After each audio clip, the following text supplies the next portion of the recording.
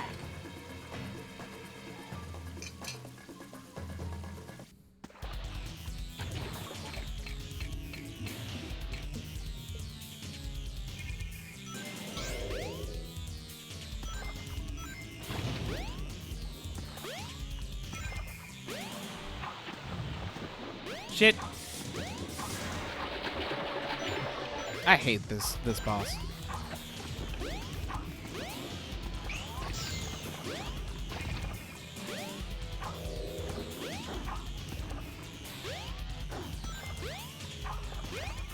But overall, it works. Hate on Apple all you want, and I'll be the first one to hate on it. But I would not argue.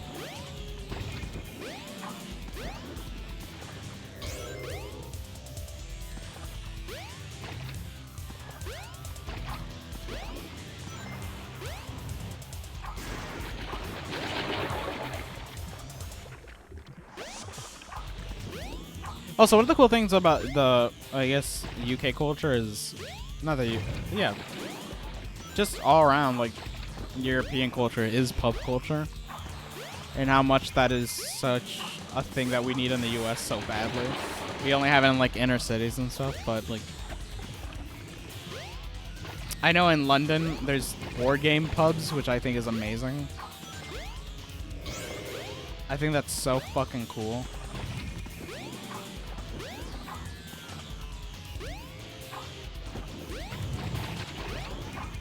Hot ass. Hot booty. You motherfucker.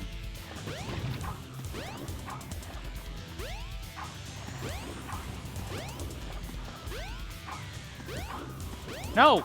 Hit him! Thank you.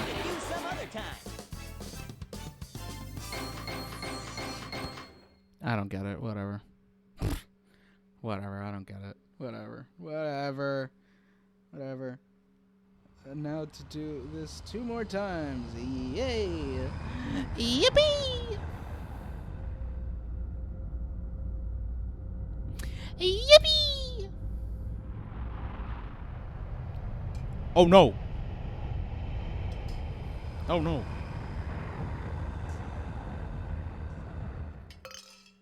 Behold my floating masterpiece, the egg carrier! But it pales in comparison to the power of chaos.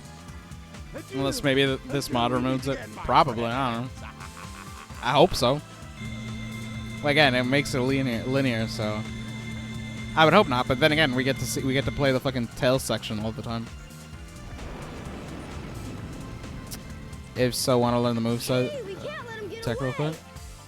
Maybe. Let's get to my workshop and we'll take the tornado. Yeah. You guys go. I have some unfinished business to take care of. No problem, Knuckles. We'll take care of everything here. Come on, let's get going. Come on. What the fuck? Come on. Nice, it did. Sonic, wait here for a second. Yay.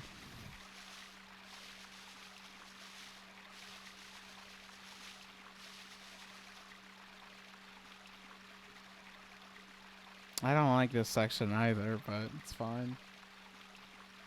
It's fine. It's fine.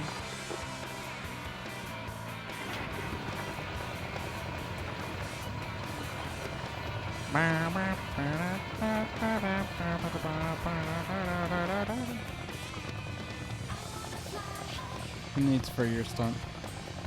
Test station, Sonic.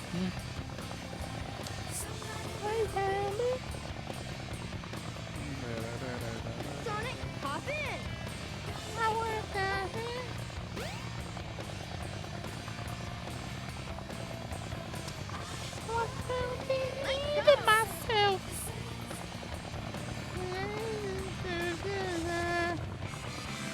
Oh, by the way, this shitty auto scroller, you can sit on the top right corner and put the controller down on one. I'm gonna believe you. Top right.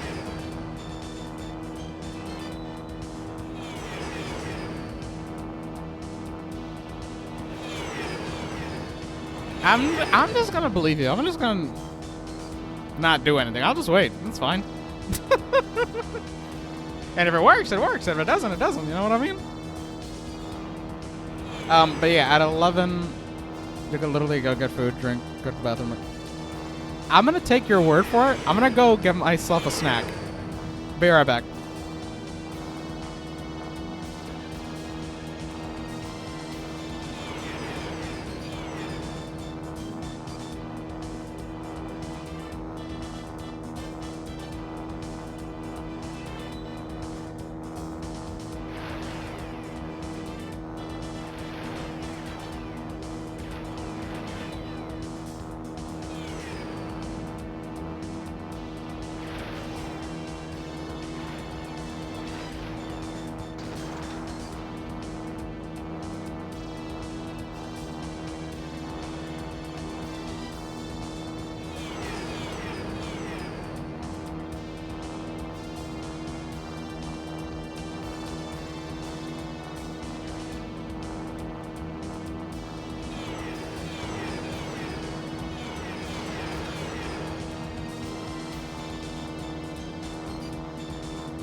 Going? Cool. I can go take a piss too. So I'll be right back.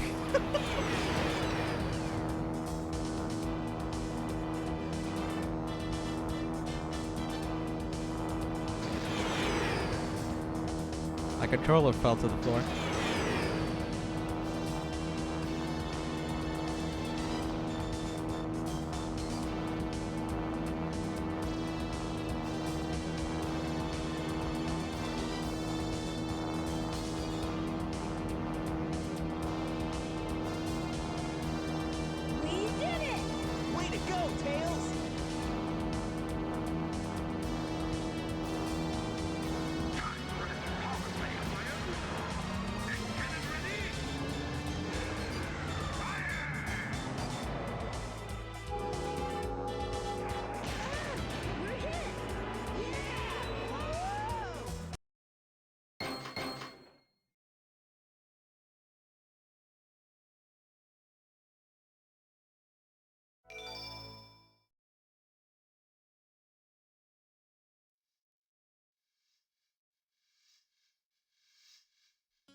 I'm back.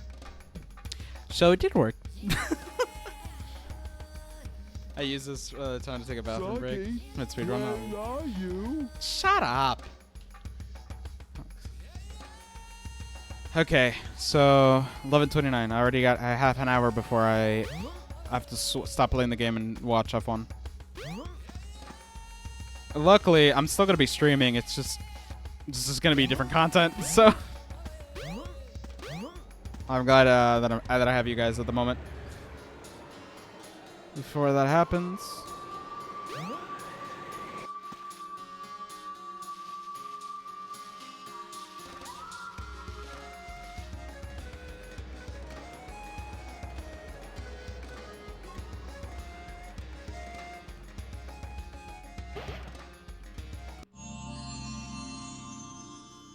So I brought myself a protein bar and I can't even eat it. Life belt. It keeps you afloat when you're Do you like metal music?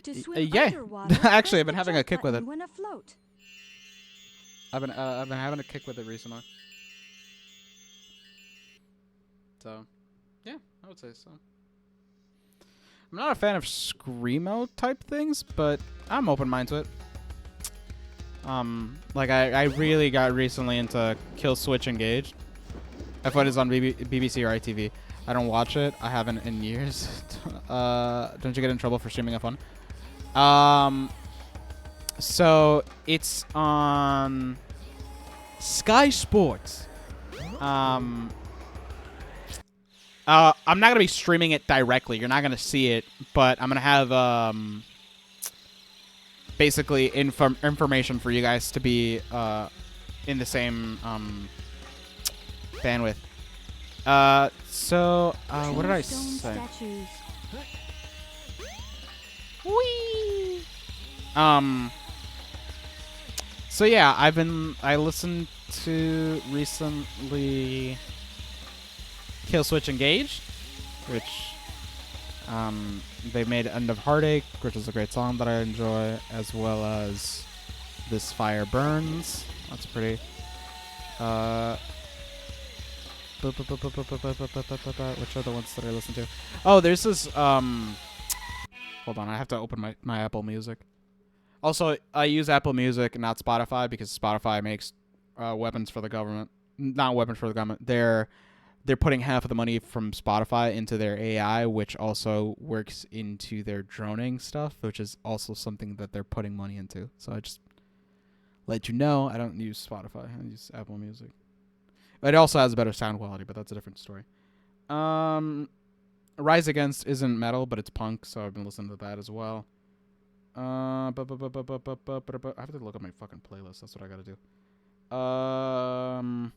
Yeah, by Knocked. I've been listening to Hive Mind by Knock Loose, which features Denzel Curry, a great rapper. And it's great. It's like it's sick. I love it. But yeah, I've been listening to a bunch of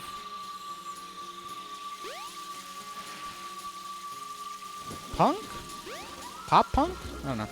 Last time I saw that was Tesseract. I've heard really good things about Tesseract, so I should definitely check them out. What the fuck?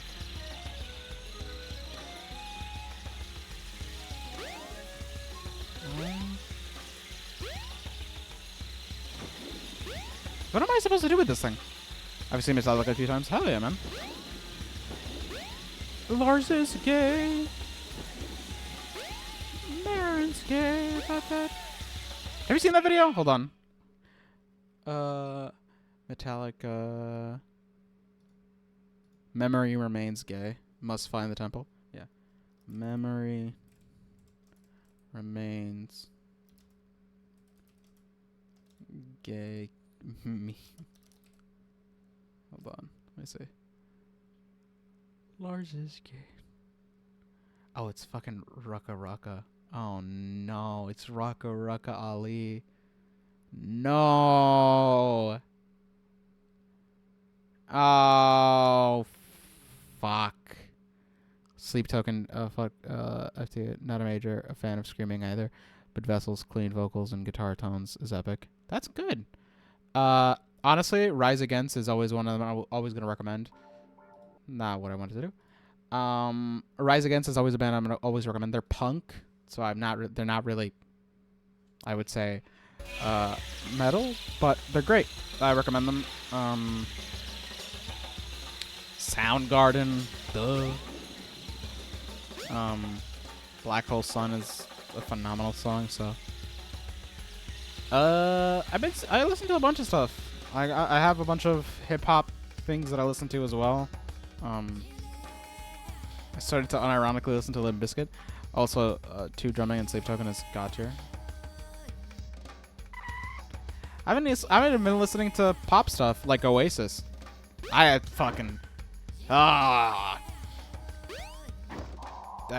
hate how much I enjoy them. You know the song Boiler, Limp Bizkit? Yeah! I know the song Limp Bizkit Rolling by memory. Breathe in, now breathe out. Hands up, now hands down. Back up, back up. Tell me what I'm gonna do now. And then he goes, rolling, rolling, rolling, rolling, what? Keep rolling, rolling, rolling, rolling. Yeah! I am Pink Biscuits right here, because you don't care, then we don't care. Emergency, do you like hip-hop? So you probably like them. Probably.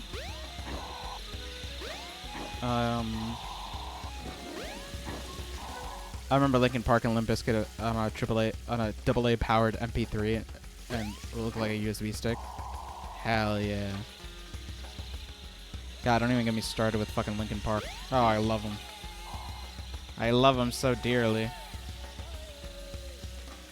I still listen to them most of the time. Break.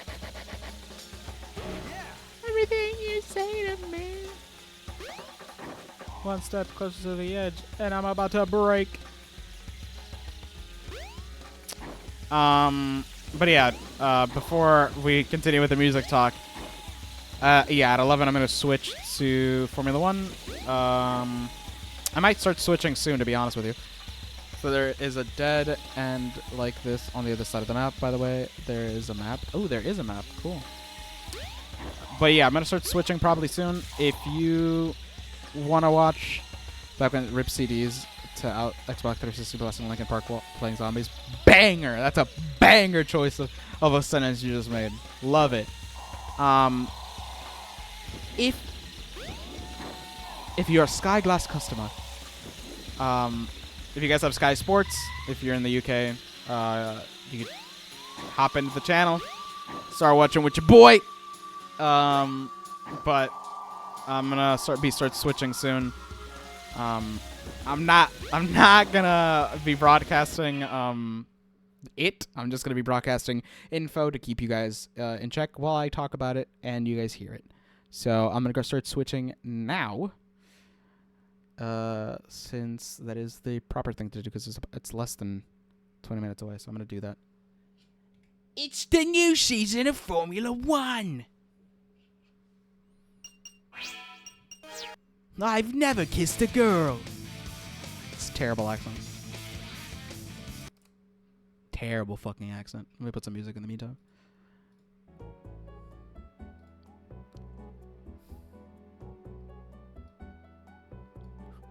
Women scare me.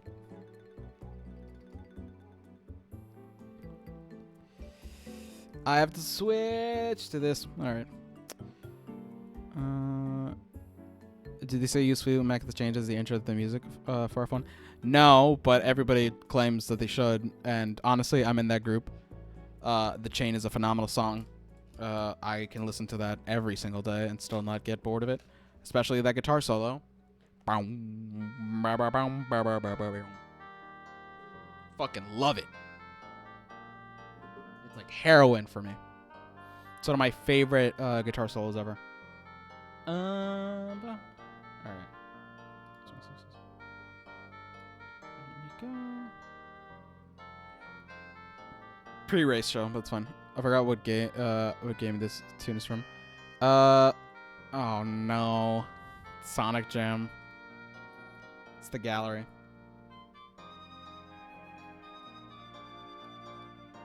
Okay. I'm gonna eat this protein bar while I set things up. Damn, yeah. I apologize for my chewing.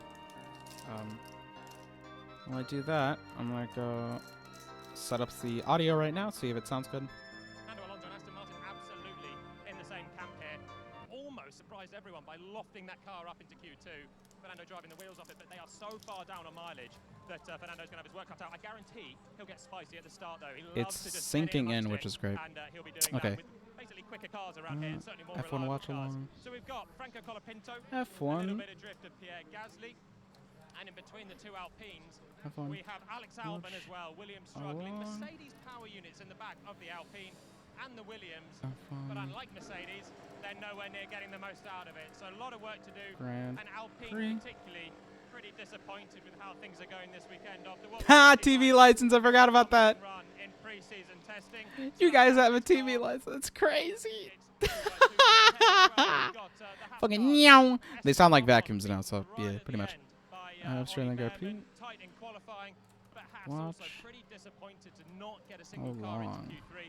They've got a Ferrari power unit and they're very happy with that. But as the deployment and the recharge is going through this set of regulations, this circuit is really exposing that flaw, which is the same reason we had down the order as well. Audi. So next up in our Noah's Ark 2x2. on either side of the top 10 here. 11th, Nico Hulkenberg out-qualified for the second time in a row in Melbourne by Gabriel Bortoleto, who had a standout day until he had a power unit issue in Q3. To be honest, it probably wouldn't have caused Bortoleto much grief, because I think getting to the top 10 was about as good as he could have possibly. I know about the fucking crazy frog. Is it bad? Is it something that I knew immediately? No, but fucking yeah. It's a classic. God, I'm hungry. And then he was in that wall over there on the formation lap. But he's got It's an old meme.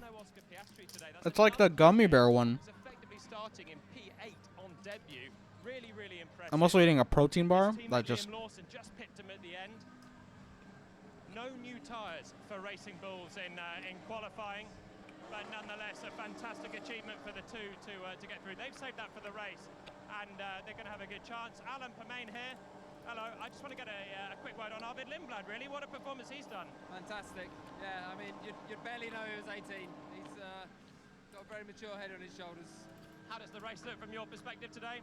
A bit easier without Oscar. Yep. For him, of course, but no, it's. Here it is. I'm not going to give too much away, Jolien, as you know, but we got a good plan. We think we got good pace from our Friday long runs, so hopefully, first. Ta-da! I have a screen, everything ready for that. As it can be here with turn 1, and it's a simple, boring race. That's what I'm hoping for. So. Right, best of luck there. We're not hoping for the same. So, Racing Bulls in a great position, though. Lewis Hamilton disappointed, but here we've got a run of drivers that basically thought they should have been third on the grid after yesterday. Hamilton starts in 7th. His compatriot Lando Norris, the reigning champion, starts in 6th. And is obviously going to be the only McLaren on the grid now. Massive.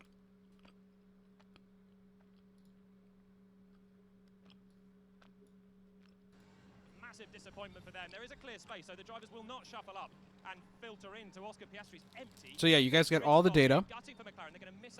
I'm gonna be talking while you guys get some audio of the race.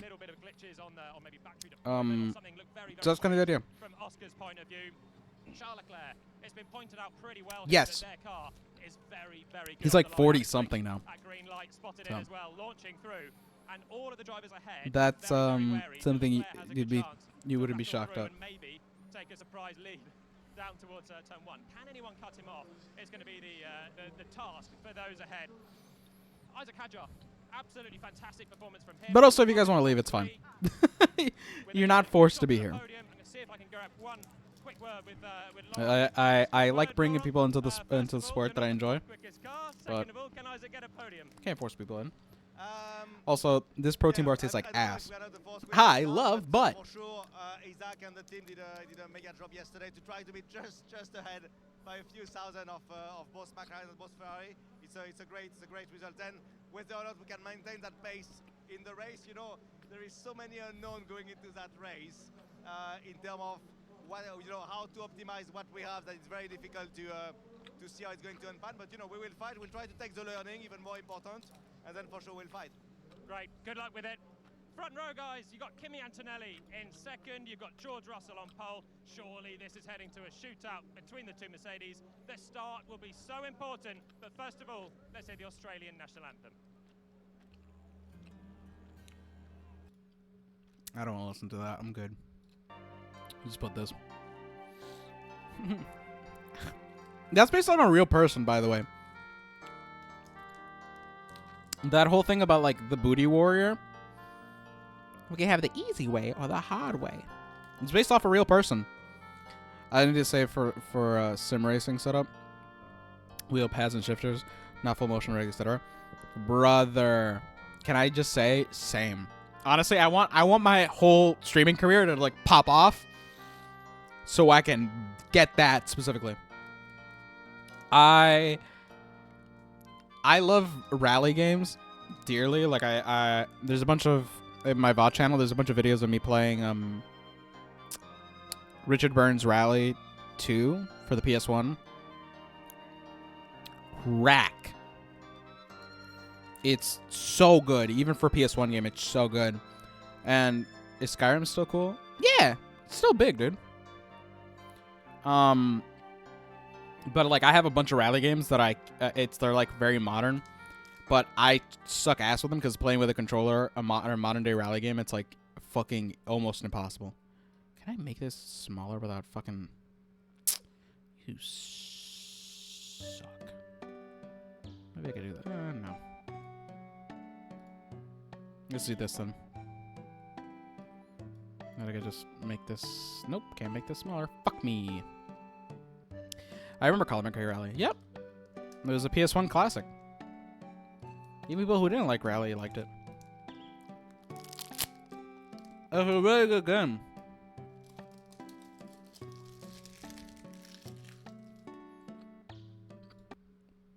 Also, I wanted to show a video of the Booty Warrior.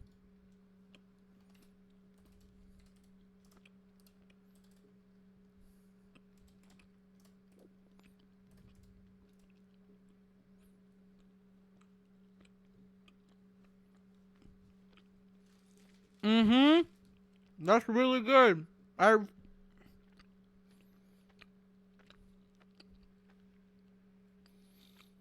There's a new rally game called Le Mans Ultimate.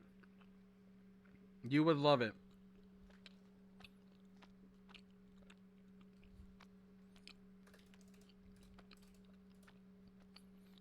There's a game called Le Mans Ultimate, which is perfect if you want to get into sim racing. So like this guy.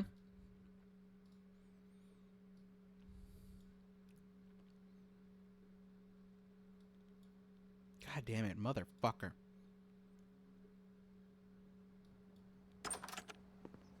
Hold on, I just got out of the shower. There's some juice on the table. Mm-hmm. Take your time.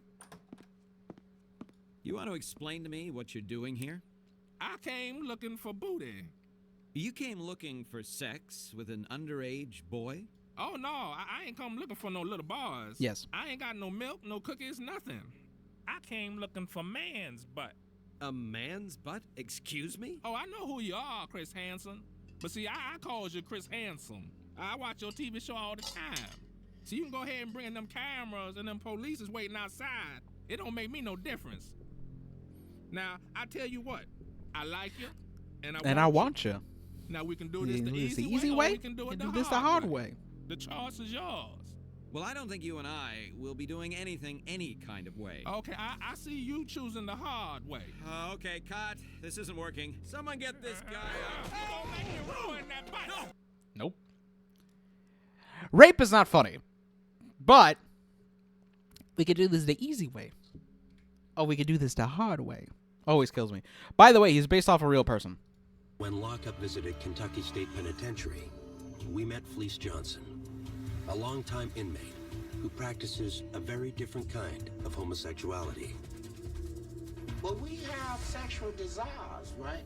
So you got a bunch of men locked up in one place. All of them get hard. All of them's horny, all of them got sexual desires, so what are they gonna do? Le Mans Ultimate is a great place to start. iRacing is really hard to get into. Somebody's gonna have to give us some booty, and it's just that simple.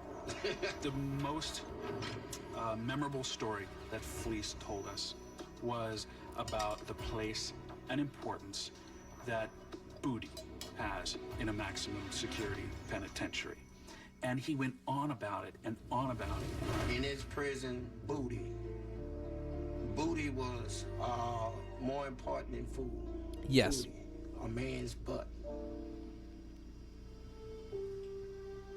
It was more important. I'm certain. It was more booty, having some booty. Was more important than drinking water, man. I like booty. Johnson went on to tell our crew.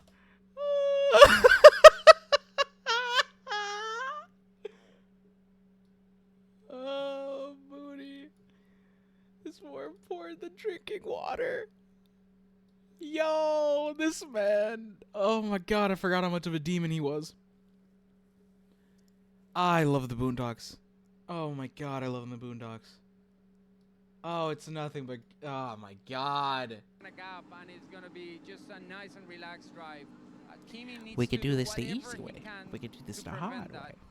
What's it like I being like a it. driver then when you're lining up in the grid? There's so much noise. There's people absolutely Ever seen everywhere. Chris and What is Pops? going through your mind? Yeah. You're just so focused on what you need to do. Uh-huh. You know, you kind of zone out. I love it. I love the Boondocks. It's great. I never like Yes, getting in the just car how too they early do this. because it just gives you a lot of time Yep. to sit down and think about things, and you don't want to think about anything. Out of You just context wanna is be insane. completely zoned But out. You know what I mean? Just get in the car, execute, go. You know, God, I for love it. Kimi, it's gonna be a clean run into turn one, and you just thinking. My sense of humor is broken, so I don't know. But I'm not the person you should look for. Like my taste in comedy is They got him good in Boondocks. The VA deserves endless royalties and accuracy alone. Yeah. Really stressful because you don't want to make any mistakes. You don't want to be the odd guy out that screw up coming to the grid, and I've done that as well, and I've done that here. Well, there's that man. There is George Russell. He starts on pole position. He's got his helmet on. He is ready to go. Yep. Juan Pablo, what is your prediction today? I think it's Mercedes. I love that risk of rain is 0%. And it could be a Ferrari. We could do this the easy way, or we could do this the hard way. I think they got the actual guy. Because I think he was out of jail at that point. I don't know. Maybe I'm reminiscing something else. What is crazy though, that there's a YouTuber, his name is FD Signifier. He made a video about Tyler Perry. This is so American, it's not even funny. You don't have to worry about that. What I will say is that video is good. We got no time for brunch shitties. Yep. FD Signifier made a really good video about this actor and producer Tyler Perry, and one of the episodes is parodied in the Boondocks to the point where they literally don't show that episode anymore because Tyler Perry berated Warner Brothers to like take it off and stuff. So that's how much of an effect the Boondocks had at the time, especially with especially with their main target audience, which is the black community. What I would recommend for you guys to do is to watch that video. Honestly, it's like 4 hours long. So if you have time to kill, I would definitely recommend it. FD Signifier, that's the guy. I would also recommend my own YouTube videos. I have an actual YouTube channel where I post good content. Scripted, written, edited, all by moi. 7 minutes before the race starts. I'm so excited. So, you know, if you want to watch that, my last video was, it's called TLDR. I have a series called TLDR, in which I talk about games, their gameplay, their story, in a short format, a short consumable, so you guys can start it. It's called the TLDR series. I'm gonna mute this fucking audio because I gotta promote myself. So I have a YouTube channel. I post content written. I have written content called the TLDR series, in which I play a video game. I stream it typically, edit it, give it a little tidbits, and talk about it. My last video was a TLDR of Final Fantasy VII Remake. I'm really proud of that video. At this point, it has over almost 200 something views. So if you want to take a look at it, I recommend it. It's good. It's a good video. I'm proud of it. The next one is going to be about Metal Gear Solid, the Twin Snakes, the GameCube remake of the first one. Play any FPS games. I play some Marvel Rivals and stuff. I subscribed. Oh my god, stop! I didn't need you to do that now. You have to do that now. You can do that later. But yeah, those videos I put actual hard effort into it. So if you want to support that, by all means. Play any FPS games? Yes and no. So right now I'm not playing any online ones at the moment, but Pokemon or Yu-Gi-Oh. Yu-Gi-Oh. I typically stream Master Duel too. I stream a bunch of Master Duel, so if you like what the fuck I do, I typically stream Master Duel all the fucking time, which is the online game of Hold on, I gotta close this. Gotta open. Where the fuck is it? Here it is. F1 Live. Yeah. Here it is. Dark Magic. I don't think you understand how much I'm such a huge fan of. Empty format is broken as fuck. Yep. Is it syncing? It should. Yeah, configure sync. Jump to live.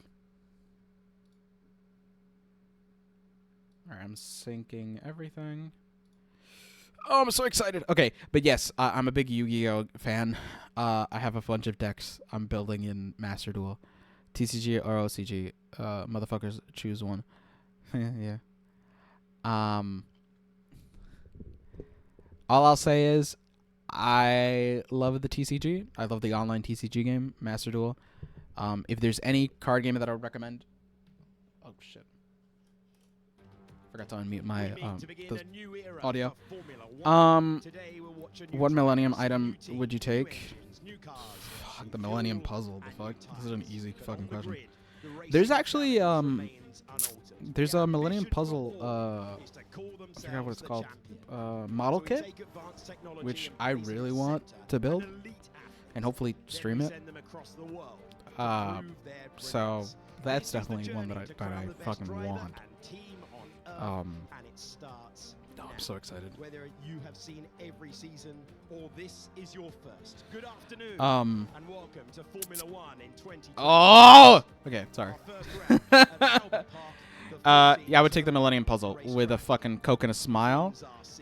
There's a model kit that I really, really want of the Millennium Puzzle. But at the moment... Okay. But right now I have a bunch of decks that I build in Master Duel. If it's probably gonna end at like 2 in the morning, so I'm probably gonna stop. I'm probably not gonna stream at 2 fully, but if I do, it's probably gonna be Master Duel.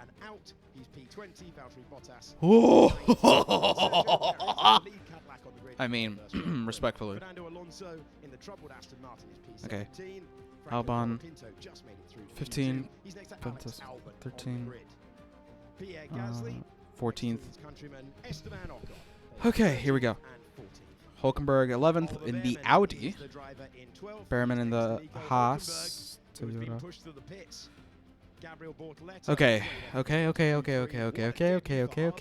Ha ha ha ha. Hee hee hee. Hoo hoo hoo.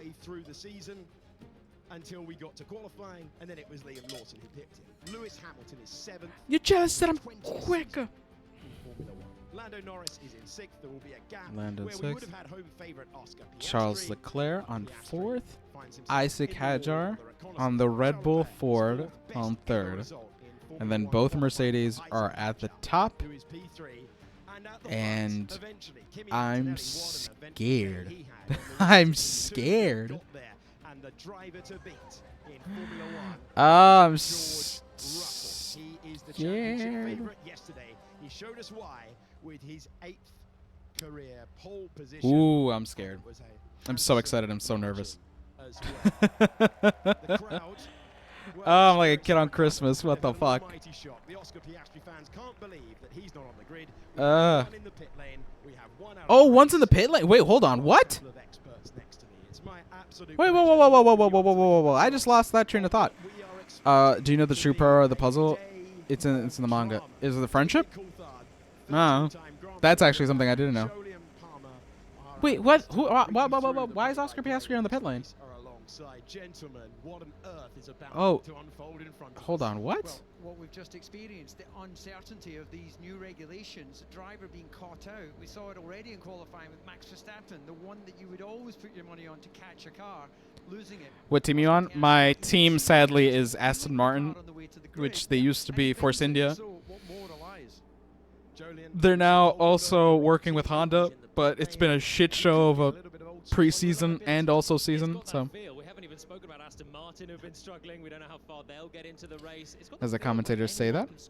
Thanks, guys. We don't know who will win the race. Even if Mercedes are out front in terms of one lap pace, What is going to unfold? How are the starts going to be? There's so many different things that still go into winning a motor race. Yes, the unity, the pieces make up the whole. Friends make a team. Fucking knew it. I also didn't realize that, like,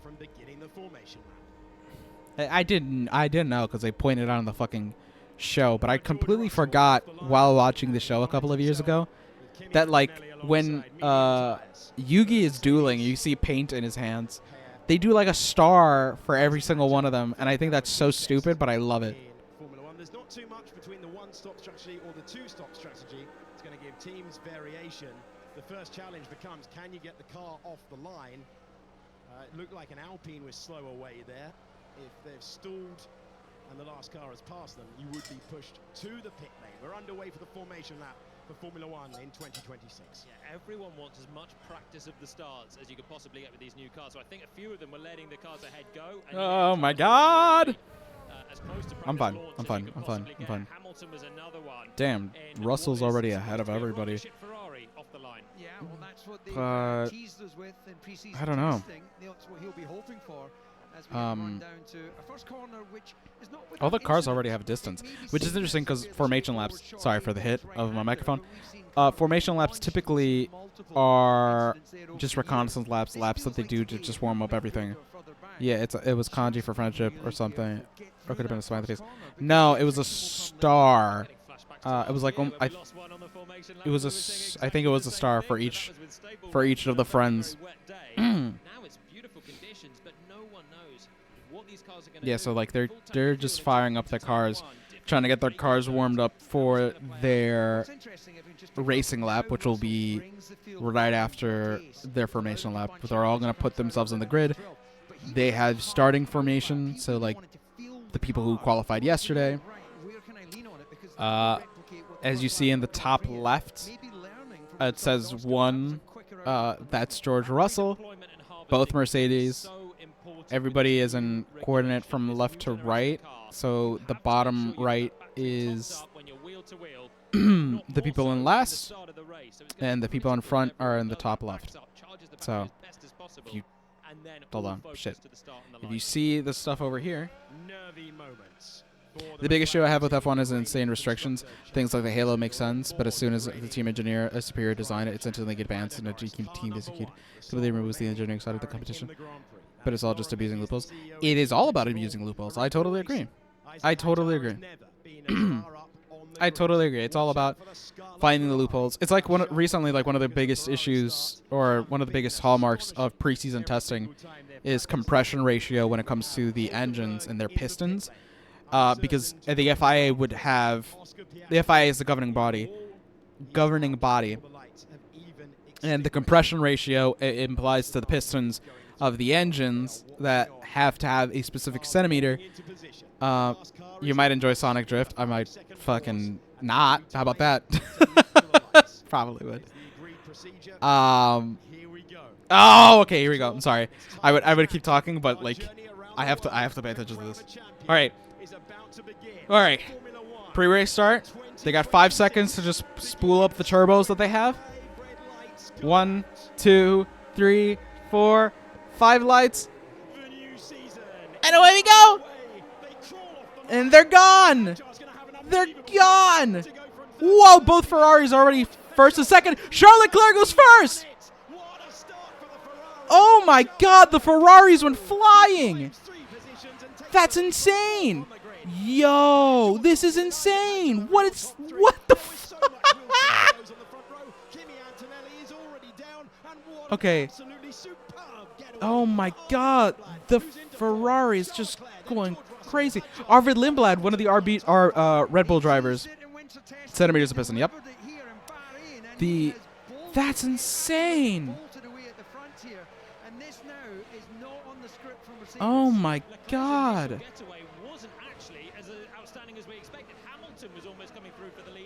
Oh my god, that's crazy. They're all going so against each other. That is insane. Arvid Lindblad is already, he's the rookie of this season. He's already in 4th because he already had a good setup.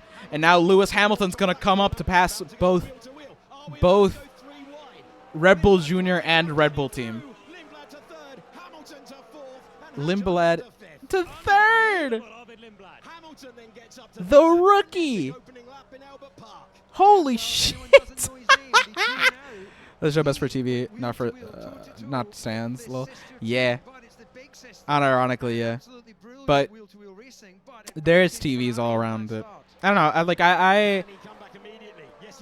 I think similarly to like pro wrestling, like you could have much more of a better time watching it on TV than in person. But I've been to both live event pro wrestlings as well as like TV ones. They both have their pros and cons, and I think it's similar to this. But holy shit! So the Ferrari is already ahead by a mile. They had a phenomenal start. Now this is pod racing, abso-fucking-lutely. But the Mercedes is already behind by a mile. They're both so ahead. It's not even funny. The Ferrari is just immediately good at the. But look at the Mercedes. The Mercedes is right behind him. Oh my God. They both have active air open, and George Russell takes first place. Just immediately. That's insane. Ferrari had a great start, but the best car is clearly the Mercedes. So, like, you can have a shitty start, but if you can catch up immediately to them, then fucking boom. Holy shit. We go through the active aero zone, the front wing element, the rear wing element opening together, and Leclerc was unable to come back. Oi, oi, oi. Who started from the front row, drops himself down to 7. Lewis Hamilton with the fastest lap. That doesn't count for points this year. They stopped doing that in 2024. But still, it's always good to know who has grips at the moment right now.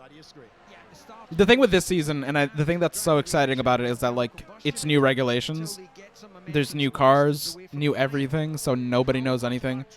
And also the reliability to those engines is barely non-existent. So if you're watching this and you already know this, I'm sorry, but if also, fuck you.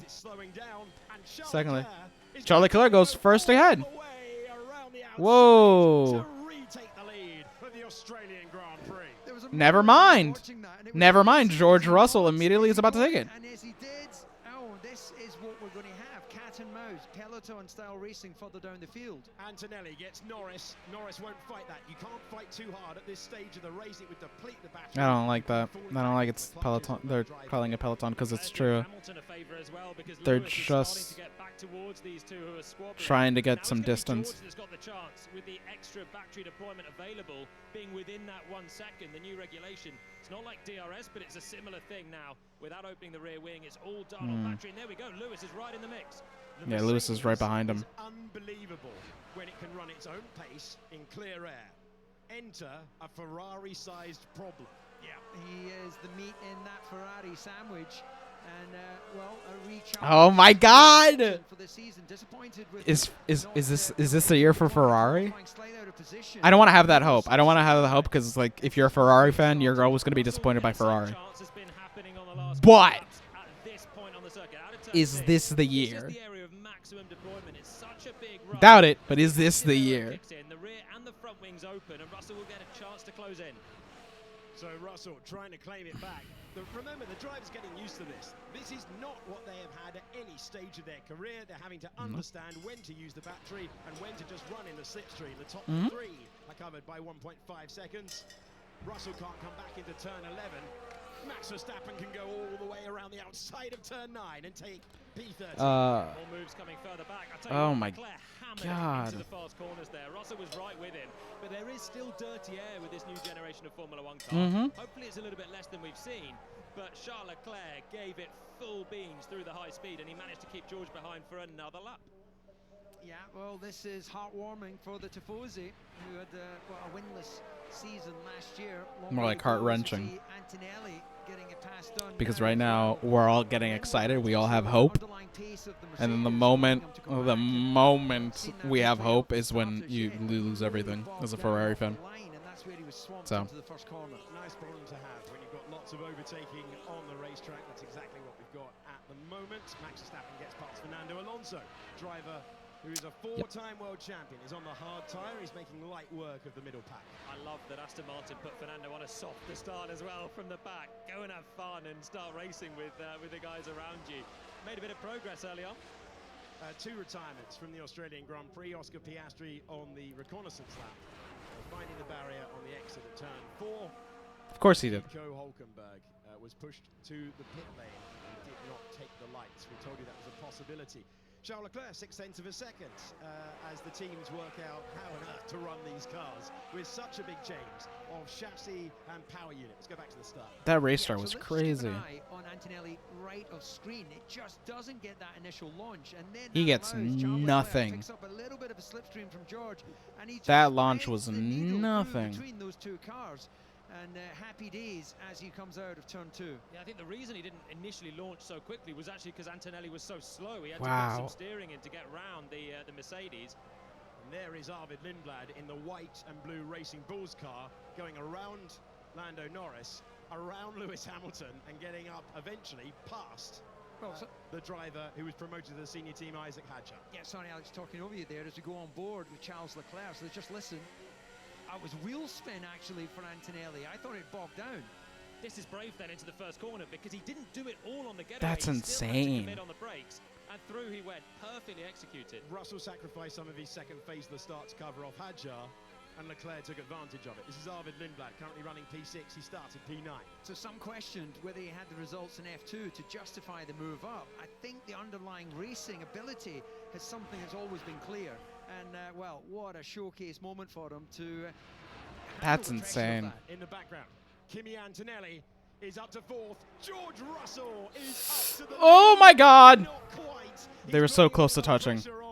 Charles Leclerc prepared to be brave. He doesn't care how quick the Mercedes is. He's going to cling on to the lead with his fingertips for as long as possible. Well, he has a new bride in the paddock to impress, so he can The thing that's so concerning about what's happening right now in the front is that if George hits Leclerc, they're both going to be out of the race pretty much. I think Charles actually defended that perfectly, squeezed him really aggressively. But that also invites Hamilton, who's in 3rd.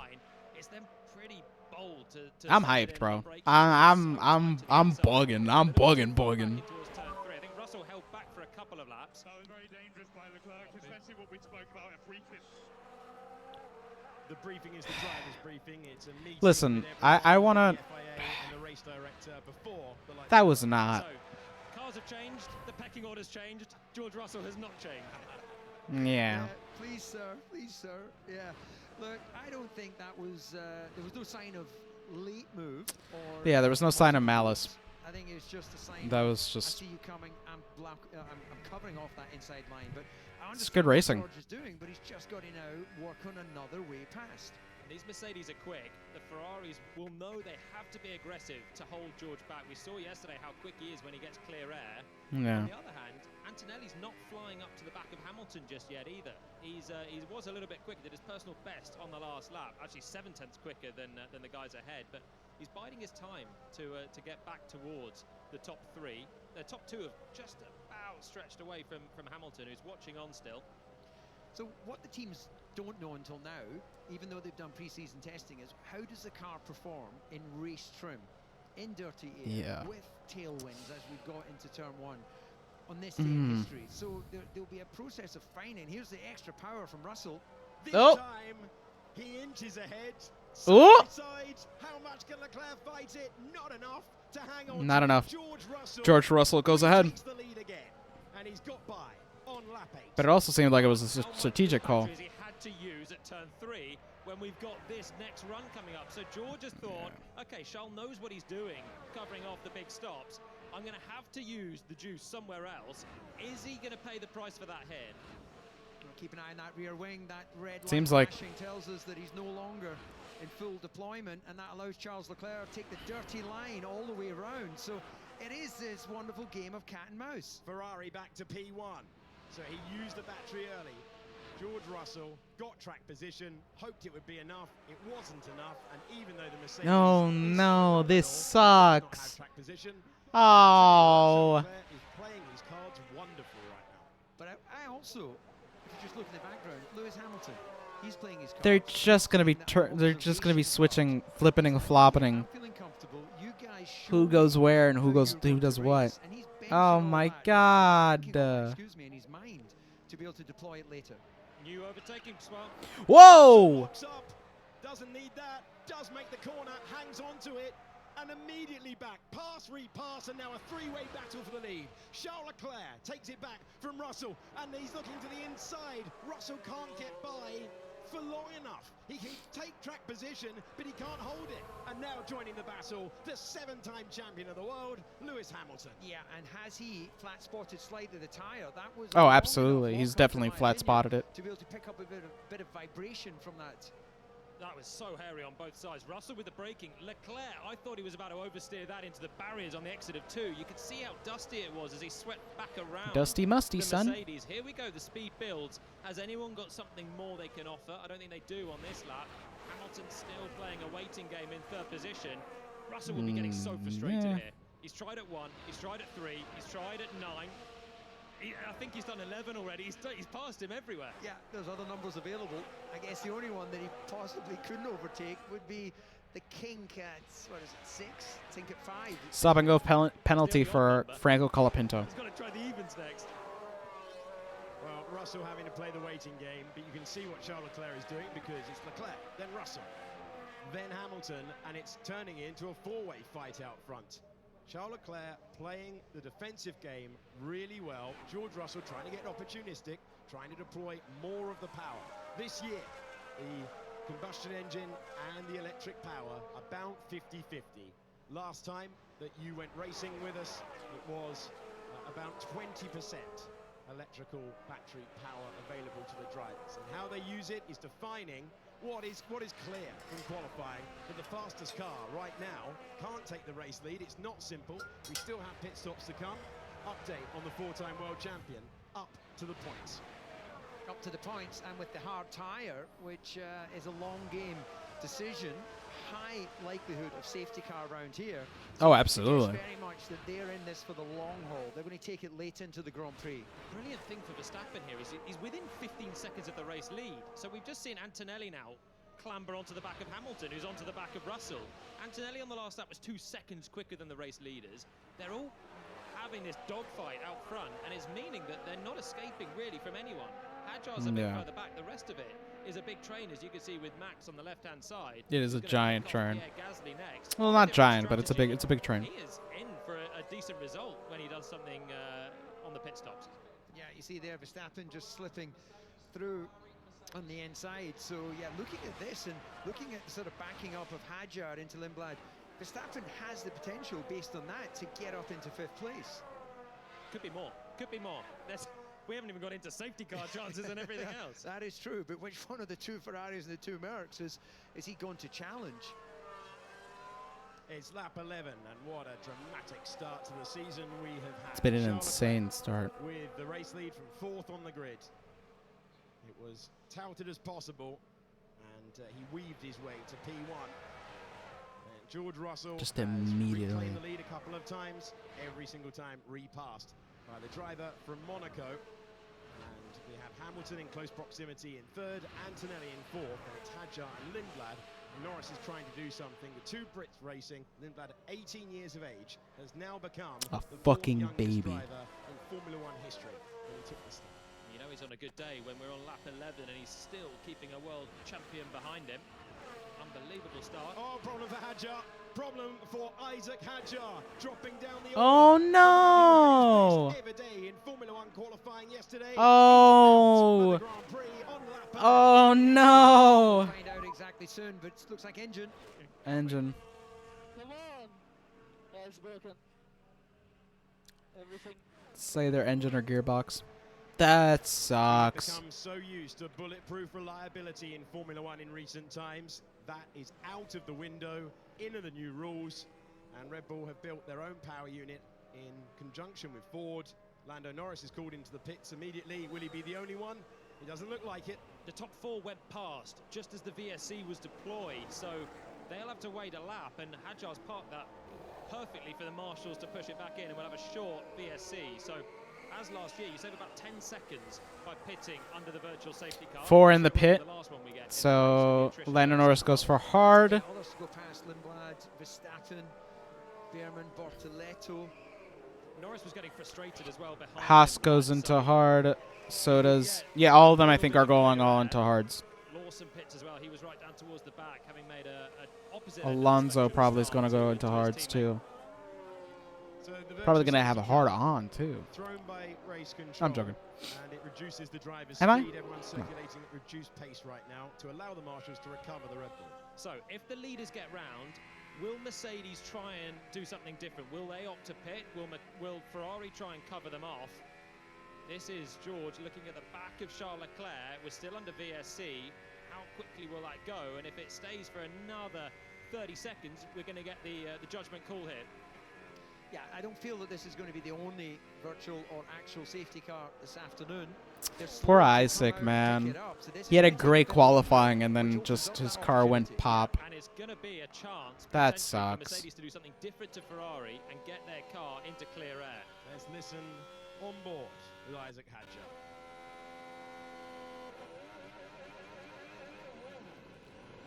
That's a gearbox. That's a gearbox. Drive at that point, it's gone into like a hydraulic failure, thrown it into neutral, and that would have been the description he gave from the cockpit. I've lost everything. George Russell in, Kimi Antonelli in. They took the opportunity. Ferrari stayed out. They've done exactly that. They're going to get their cars into a little bit of clear air here. Pitting onto the hard tyres. They've got out ahead of Lindblad with one, behind Lindblad with the other. Yeah, Russell in third, Lindblad in fourth, Antonelli now P5, Verstappen is sixth, and he has now climbed 14 places in the Grand Prix, and that has worked out nicely for Mercedes, who needed something to give them a chance to get past Ferrari. Yeah, look, what's going to be interesting now, Mercedes are in their own race with fresh tyres. They're not doing the cat and mouse with Ferrari. They're going to have the advantage of the fresher tyres. We're going to get a good opportunity to see what is their actual race pace. And Ferraris as well. At least one of us should have come in. Well, Hamilton. I'm amazed that Ferrari didn't split the strategies there to cover off Mercedes either way. With I get it. They wouldn't have known what Mercedes were definitely going to do, as the marshals now recover the Hadjar car, so the safety car should be over soon. Yeah, the virtual safety car is probably going to end sooner rather than later. Why, if Lewis feels so strongly about But it, why did he not say, pretty much the only person who's in softs is still Alonso. Wasn't he getting into the? Wasn't he the pit stop? Huh? Did he have another? Job, but there is someone that is fully their job on the pit wall, and you Huh. try and trust that they could do the right job. And maybe it will pan out that way. Huh, okay. To go in this race, but Interesting. I think Ferrari right now need another safety car to make a stop later on. Without that, Mercedes are now in Bottas is pitted. especially with Russell, who doesn't need to overtake anyone Why though? Is this going to be four? Will it be one? Will it be both? Why would Ferrari pit them? Yeah, I don't think they could pit. No, they car shouldn't. being recovered. We saw just in the back of camera shot earlier. Hadjar's Doesn't car make- was doesn't make any pushed into sense. that gap. So I would expect this virtual safety car to be ending soon. And it is ending right Virtual safety car is ending right now, and so the race is about to go. later in the race. Remember, if you pit It ended, so it's time to go. So it's both Ferraris, Leclerc, Hamilton. Oh man, oh god, I'm nervous. They're all circulating at the same pace, so once again they've chosen not to. But the fastest lap Just is of that VSC ending and then being caught Antonelli, there, so but sector 1 Leclerc. Yeah, so the race as leader. it stands, and of course this is still early in the race, the winners from that round, it's got to be Verstappen as Okay. the main one, Behrman and Bortoletto. Let's see how Verstappen does. We're having an onboard of him right now. Ferraris out front. I'm not gonna lie to you. 14 places up from where he started in the Grand Verstappen Prix. 14 places up. That is crazy. Q1 exit, a strange moment when That is so insane. spun him off the road through the gravel and into the wall at turn 1. and that is now Kimi Antonelli just ahead. So Excuse me. He's back in play here with the roll of the dice on the strategy. Mercedes have got pressure. Oh, Alonso's retiring. Retirement. That's not a surprising one there for Alonso. That's the Aston Martin retiring. Stop the car in the pits rather than stop the... Yes, there we go, the answer to that. Otherwise, that could have pulled another safety. Our fourth retirement of the Australian Grand Prix is 4 cars are retired. who finds himself back to the garage, and they were saying they would not go beyond 25 laps, and on lap 15 they are out.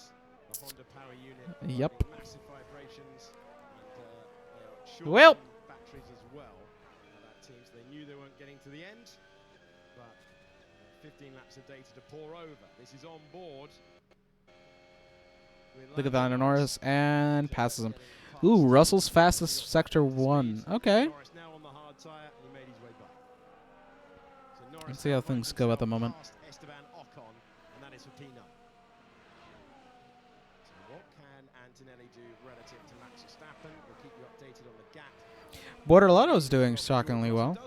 He started P10, so Majority of the Grand Prix. Yeah, well, just to answer that, he's gone fast as ball by half a second in the first sector. So that's level. a yes. Yeah, that's a yes. Yeah, I'll give you the short answer. Yes. Now that's a 10-second behind. How are they only 10 seconds? So far we are on plan. We are focusing on plan A. Plan A. So yeah, Alonso retired. Yep, Russell sets the fastest lap, fastest sector 3. Yeah, Russell's on hards right now, and bro's going. Bro is moving. In his second season of Formula 1, and easy as you like. On the way up to P4, he gets past Arvid Lindblad. For the second time this race, Antonelli clears the Racing Bulls. Lindblad still in a fight with Norris and with Verstappen, really. He's not going to come back, is he? Now, it's interesting as No. he pulled up alongside with that extra power. Okay. Taking off as he got alongside rather than continuing all the way, because you want to harvest as much as you can. So both Ferraris are going Plan A, which I assume is get to the desired pit stop window and then box. But in theory, I would assume both the Ferraris want there to be another safety car so they can get like another, so they can get an easier pit stop. Whoa!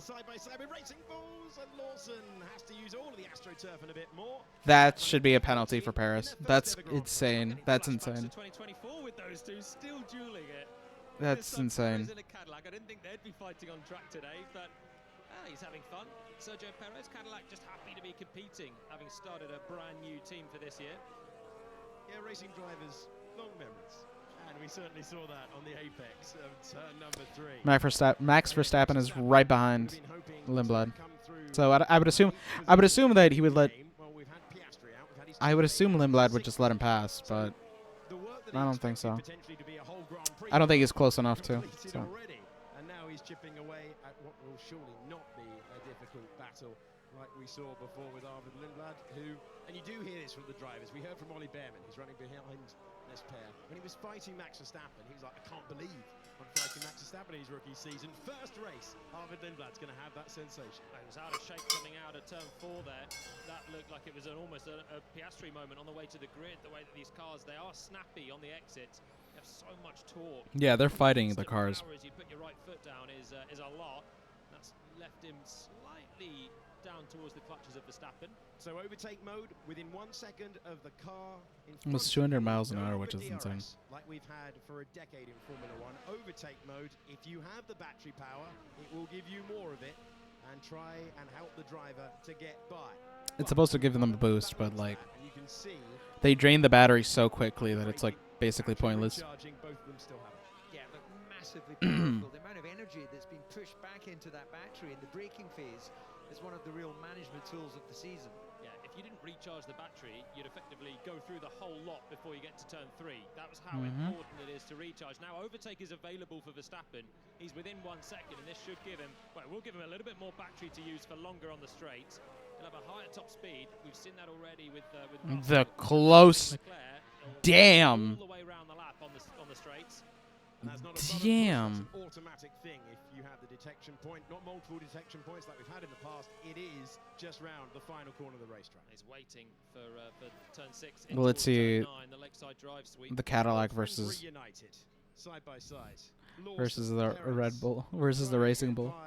in the Racing Bulls, trying to go. Ah, Jesus. Formula One is going to allow you to do that.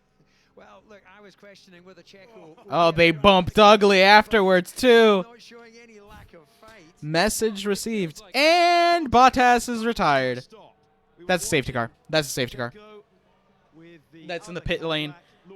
That is pit lane closed. That's a safety car. Virtual safety car. Okay. Why? That is... All right. Pit lane is definitely closed, though. 40 laps to go. Yeah, I think the virtual came out just as they'd gone past again, so that took away that early choice. Let's look at the others that can maybe take an opportunity from it. They are falling down like flies. That is crazy. Whoa! Why is Lindblad... The Red Bull Junior almost crashes into Max Verstappen. That is insane. Let's see who wins the race to get back into the fast lane. They had to hold him. And Lindblad back ahead, keeping track position. Crucially, Verstappen out ahead of Oliver Behrman. Yeah, well, that is the moment when the team teamwork in this digital world. It's one of the most analog moments. 20 people descending on the car to change those wheels and tires. That was experience versus a rookie on the way into the pits as well. I think Verstappen knowing exactly how hard you could push as you peel in, and Lindblad being a bit cautious there. Max having to just wait until they got to the pit limiter. Good stop though, and that's a big hurdle done for Arvid Lindblad. He's been jumped by Norris though. That's Norris now ahead of Lindblad. They both pitted. Norris at the earlier stop. If Leclerc stops, it'll be nip and tuck with Antonelli. Russell will inherit the race. So there's only 17 drivers left. At this point, I'm expecting another car to retire as well. So there might be a chance that, like, there might be a huge chance that, like, we'll just get the top 10. Yep. Pit lane closed. But they're not going to be able to pit anyway. The pit entry is now being closed because they've got to recover the Cadillac from the inside. It's a temporary facility, this. There you go. That's why it's been closed. You cannot risk cars coming in that proximate to the marshals. Yeah, but what they'll do is take it down into the support pit lane. So now let's see what happened with this car. I don't think they're going to have much longer of the virtual safety car. No, and if Ferrari were planning on pitting, that's a disaster because they missed the chance with the timing, and then they missed the chance with the closure of the pits. Yeah, locked up for Valtteri. It just sounds... The engine's still running, but it's like he lost hydraulic for the gearbox, and it's just locked the rear axle. He absolutely adores Australia, and it's not been the easiest weekend for Cadillac, who've been doing... Virtual safety car is ending. First Grand Prix, but a lovely reception for the 10-time Grand Prix winner. He is out. He's not the only one. Green flag racing once again. Good anticipation for Max Verstappen, defending. Whoa, Lindblad! Of the 4-time world champion. What is he doing? It's just, and apologies, that's disrespectful in any way, call him a kid. He's a kid relative to my age, but he is just showing his stripes, showing his fighting mettle. Lindblad is going, I do not care if you are the leader. 18 years old. Get the fuck out of... I'm not moving for you. He's literally going like, make me. There's scrapping going on behind as well.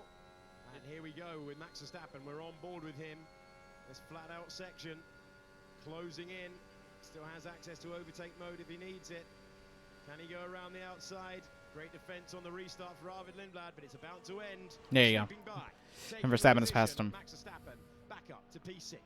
Having made the stop now and switched onto the medium tyres, which are a pretty handy set of tyres as well. It's a good compound. That's what the Ferraris are running consistently out front still. So now Verstappen can go hustling after Norris on his fresh tyres and get back towards that 5th place, which is the best of the rest at the moment. My tyres are still okay. Do not bump to me the same time. Yeah, he doesn't want to be stacked. So there's clear instruction. This is what I was saying earlier. You know, the team have strategy, of course they do, but you've got to be as the driver, you're the conductor of the orchestra, and he's made that quite clear. If they pull in Charles, that would have been a delayed radio message from the virtual safety car. It is interesting that we're now, 21 laps into this race, and it's only the Ferraris that haven't pitted, absolutely committed to this one-stop strategy. And there's a fight for supremacy as well, isn't there, within the teams? So vicious closing speed for Gasly. Oh, he's going to make contact. He made contact with Octon. Whoa. Bortoleto was scrapping corner after corner. Bortoleto won that battle, and it's wheel banging on the way down to turn 3 as Gasly. More like side pod banging. Yeah, but it looks like the car is intact, and well, they say rubbing is racing. Maybe not in Formula 1 terms, but it happens occasionally. At lap 22 of 58, it's a Ferrari 1-2, but they need to make pit stops. Mercedes came in under a virtual safety car earlier on, and they are running 3 and 4. Lando Norris is 4.8 seconds ahead of Max Verstappen, who started on the hard tyre and switched to a medium. Glorious day for motor racing here at Albert Park, where the track temperature is 35 degrees and the air temperature is 20. George Russell again with the fastest lap. Up and running. George Russell has the fastest lap of the Grand Prix to 1:22.6. 7/10 quicker than Leclerc on the last lap. That was Charles' best lap of the race, though, so his tyres are still in and working, as we heard from Lewis Hamilton as well. Lewis will soon have a job to do as well for the team. If he can hold George Russell back, as we saw Leclerc do earlier on in the race, then that's going to start. I need a cigarette. a bit more. That's going to start overheating them, and if they're borderline a 1 or needing to pit again, it'll just buy Ferrari a little bit more time and some options with a pit stop phase, and they must still pit. Yeah, what we're seeing here is very inconsistent lap times, depending on whether they are attacking, defending, and then this sort of switching corner for corner. So there's no question that we're seeing more variability in the lap times itself. It's not that how fast can you get from lights out to checkered flag. Well, still going to be that, but in terms of the there's a Ferrari racing, passing. we're seeing a lot of compromises. Sergio Perez blending off the throttle and letting Charles Leclerc go by. Getting the blue flag. Responding to the instruction and going a lap down there.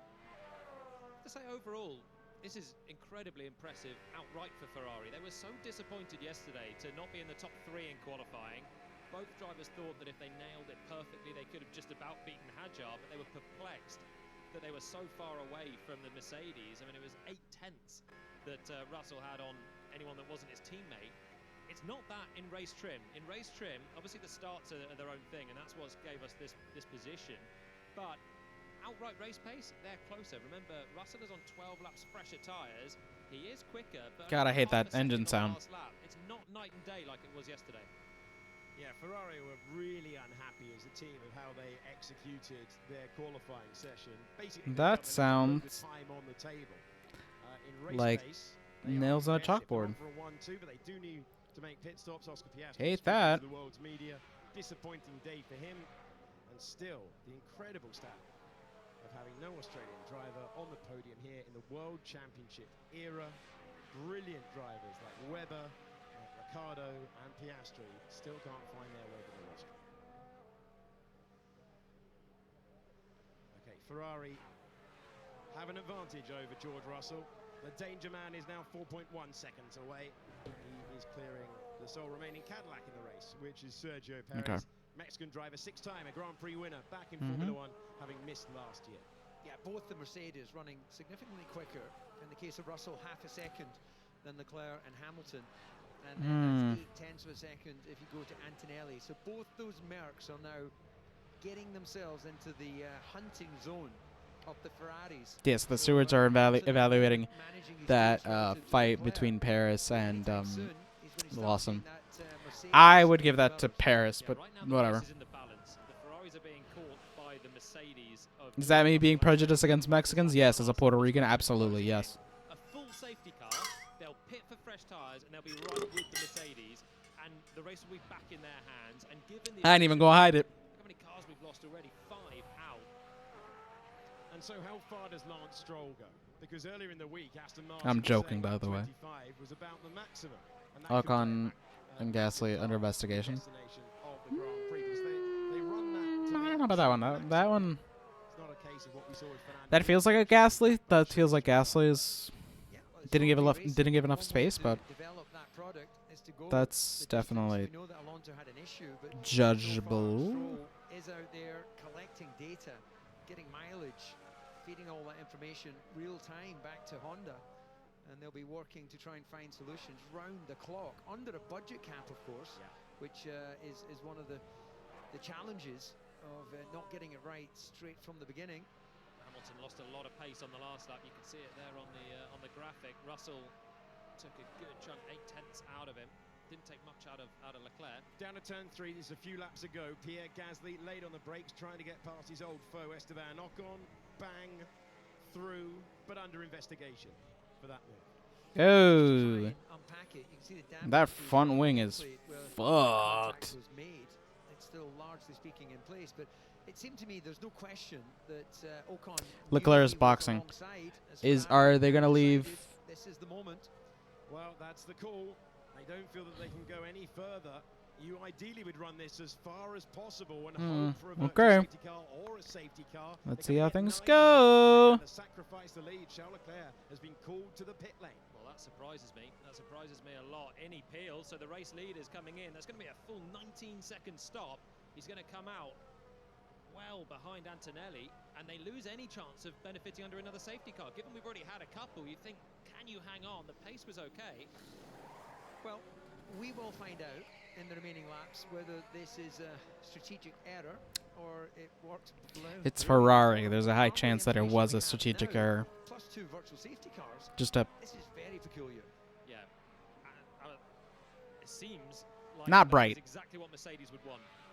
A full racing speed pit stop for Ferrari. Out of the race lead, he's now miles behind both Mercedes. And any safety car now, Russell can pit and come out ahead and be on fresher tyres.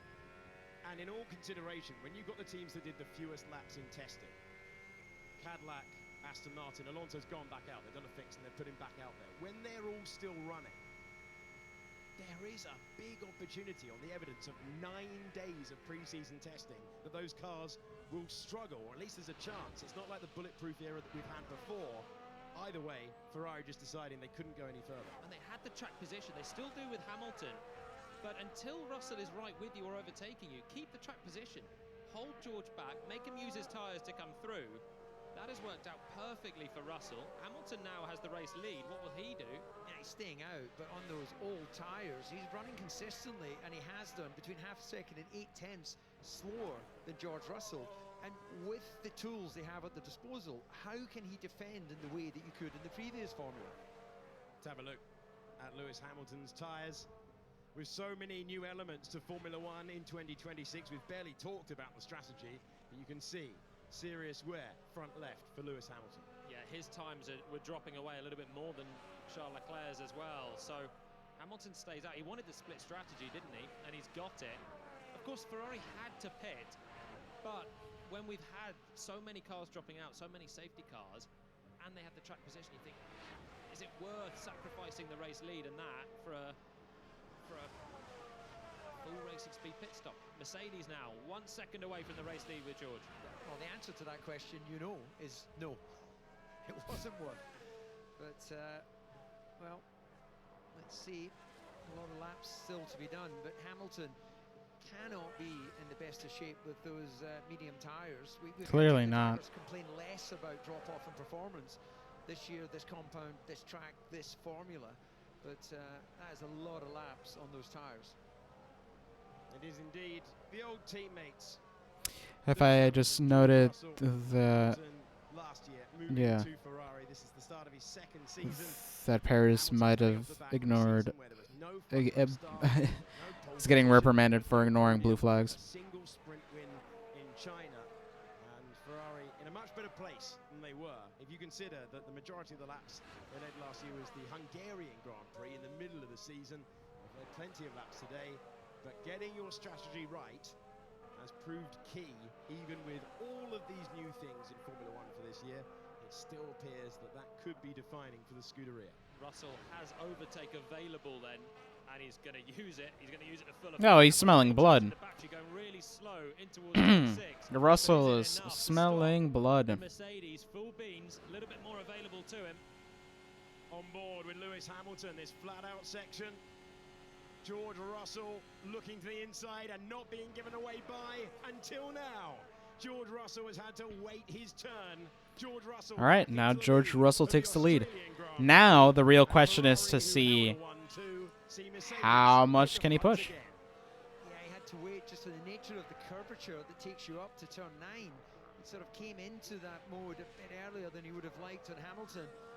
And in the end, Hamilton went for the normal race line, allowing Russell to come on through. All right, Hamilton's pitting. So now it's Russell, Antonelli, Leclerc third. Hamilton will pit and come out behind Leclerc. It sounds like it's Russell, Antonelli, Hamilton, that sounds and like, Leclerc, you know, Leclerc will go through, and he Ferrari. his spots on the podium. Is it smart? No. Ferraris do now. They'll have fresher tyres by 13 laps over the Mercedes. Will the Mercedes need to pit again? Okay, I think the one stop is viable. Copy that. Okay. Loves a long-ranging one-stop, doesn't he? Always has. The cars being weighed this year without the weight of the tyres. I guess the thing is as well, if he's feeling comfortable with the deck as it sits right now, fuel's going to continue to burn down. That's less maybe of an overall effect this year. But he can afford to wait to see is another safety car or virtual safety car coming up. Behrman is right behind Lindblad. From Ollie Behrman's point of view down towards turn 3. So this is a fight for what is technically the best of the rest behind the big 4 teams, both having really good races. Lindblad, the star of the opening laps. Behrman just plugging away at it. He's made a pit stop. Yeah, these names are definitely the future of Formula 1, with young guys familiar with competing against each other in the lower formulas and firmly in the points here, which Bortoletto in the Audi, 2 Brits. it's the Sauber team rebranded, but that would be quite nice for that team if they were to score points on debut. Shout out to Shadow, shout out to Luna. Yo, speaking of the Brits, shout out to you guys. Appreciate that you guys we're here. But I know this is That wasn't an option. The first one was. Yeah. out of left field, but I appreciate it either way. He's up to P12, and that wasn't a contest at all. Rocket ship pass for the Thai driver, trying to score his first points today since the Italian Grand Prix last year in September. Albon currently running in 12th. Gasly being investigated for his overtake on Esteban Ocon. That is going to pay out a point at the moment. It started well out of the top 10. Gasly 14th on the grid, Ocon 13th, but taking advantage of others. Driving unnecessarily slowly is now going to be investigated after the race. So I'm assuming that's to try and recharge the battery, and he's done something a little bit strange. Was that when Gasly started to fire it up? Because it was a massive closing speed, wasn't it? Yeah, of all the things that you can criticise for as a Grand Prix driver, driving slowly, it's got to hurt the most. Yeah, unnecessarily slowly. What are you doing, man? Yeah, I think Esteban might have quite a long reply to that as they learn the new deployment modes around the circuit. Yeah, I think we should note the fact that this is a journey of discovery, not only for the teams, the drivers, but also for the stewards who have, let's say, amended the rules of engagement, the racing rules, the interpretation of what is correct. They've been heavily influenced, of course, by those who know best, which are the race drivers themselves. Yeah, the drivers basically wanted more leniency. You can still get awarded penalty points, but it's for obviously unacceptable moments rather than lockups that might have accidentally caused contact.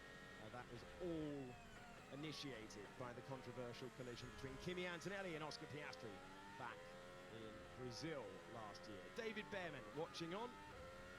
His son at the moment going well, running in 8th position. Haas would be delighted with that. They were happy with the way that they ran in qualifying, but all of the teams are aware that they're still discovering with every lap that they run how best to operate these cars. Here's the world champion. Norris is just in no man's land. Champion of the world, and he finds himself. What the fuck? In the race after Oscar Piastri. Behrman and Ocon both have the fastest Sector 2. Windy out there. It's up to 25 kilometers per hour being reported to him on the radio by his race engineer Marcus Dudley. That's interesting. I wonder why. I might say a little bit surprising. The let's say, the race of the sole McLaren, I somehow felt that they were a little bit more in the hunt. But really see where there hasn't been a major issue for Lando on track, but it just doesn't seem as if they're able to deploy the performance that Mercedes engine strapped to the McLaren that the main Mercedes Grand Prix team are. Yeah, there's a big gap, isn't there, between the Mercedes performance and the McLaren performance with the same power unit. It seems like Mercedes are just able to extract a huge amount more from it. Yeah, in fairness, that was the opposite, of course, in the previous formula. McLaren getting much more out of the Mercedes power unit than the Works team. That was more on the chassis side. The great wind tunnel development. Verstappen with the mediums, while mostly everybody's on the hards, except the Aston Martins. Both of them are in soft. Yo, my mans, I do not give a single fuck about Gary Barlow. Cool. Can we just, you know, focus on the racing? That'd be nice. Sure, turns 3 involving Case, Ocon, and Gasly. No further notice. Let's know what you think about tires. That's gonna be brave. Okay, copy. We'll monitor. He sounds like Fernando. What? That's gonna be brave. Who knows? I might win the Grand Prix. He's been going quickly for the last few laps, just a little bit quicker than Russell out front, but maybe using more tyres as a result, and Russell playing the long game there. That's what Ferrari want to hear. They want to hear that Mercedes are going to have to pit again, and that'll bring them into play. Leclerc was half a second quicker on the last lap than Russell as well. I think if I was Antonelli, I wouldn't be giving up that track position for the tyres if he can make them last. Could you do 26 laps on a medium? No, not at this rate, because I just throw the tyres after 10. Jesus. The bluntness is real. God damn. Useful for us, but 10 laps, and so they're discovering what the tyre wear is. The tyres are God damn. For this year, the cars are shorter, they are lighter, they are narrower, more dynamic if you're watching by the side of the track. New era of Formula One, but still, keeping your tyres in the window for as long as possible. Going fast as fuck, boy. Lando Norris not happy with the degradation of his Pirellis right now. He's chewing through them really quickly, more than McLaren were expecting, I think. Love that camera angle. Within a second, so once again he'll get overtake enabled, which will allow him to deploy his battery power for longer down the straights, and he'll get that everywhere. And that begins down towards virtual safety car. Virtual safety car is out. For what? For what? For what? Get the information as why that is required. Oh. Well, we've seen a bit of wheel banging with at least 4 cars in the field. A barge board has come off. What car? Like a stay that comes from the side of the chassis. Yeah, it is indeed. Brave marshals at that point of the circuit, even with a virtual safety car, it's kind of blind. You can see it for the drivers. And marshals can't enter the track without. Is that a Cadillac poppin'? Whoop! So race control would have said that's okay. It was. There is the barge board of the Cadillac being thrown from the car. They'll want that back. They probably don't have any spares. So that's ending. It's ending very, very quickly because of the marshal recovering it. So anticipation time, green flag flies at Albert Park once again. Hosting its 29th Australian Grand Prix today. Lando Norris ahead of Max Verstappen, but it doesn't look likely My beard to itchy. stay that way. And he has a look. There's no need to take any bold, late-breaking move to the inside of 11. Those medium tyres on the Red Bull working a lot better than the hard tyres for Lando Norris. And the driver who started in 20th place is looking now at 5th. A superb recovery drive for Max Verstappen as Lando Norris. The phenomenal one, the fuck. He's going to get his medium tyres that he didn't want then for not 26 laps, 24 laps to try and do. There you go then. Eke out another couple on a short set of hards instead. Yeah, it always tends to be the case that tyres and in your sort of prediction of how long they'll go as a track rubbers in, as a Grand Prix distance increases, the tyre wear tends to become more in your favour. So he may not have been loving it, but I suspect he'll be able to take those to the end. Seems like Fernando is retiring again. In that VSC compared to Russell.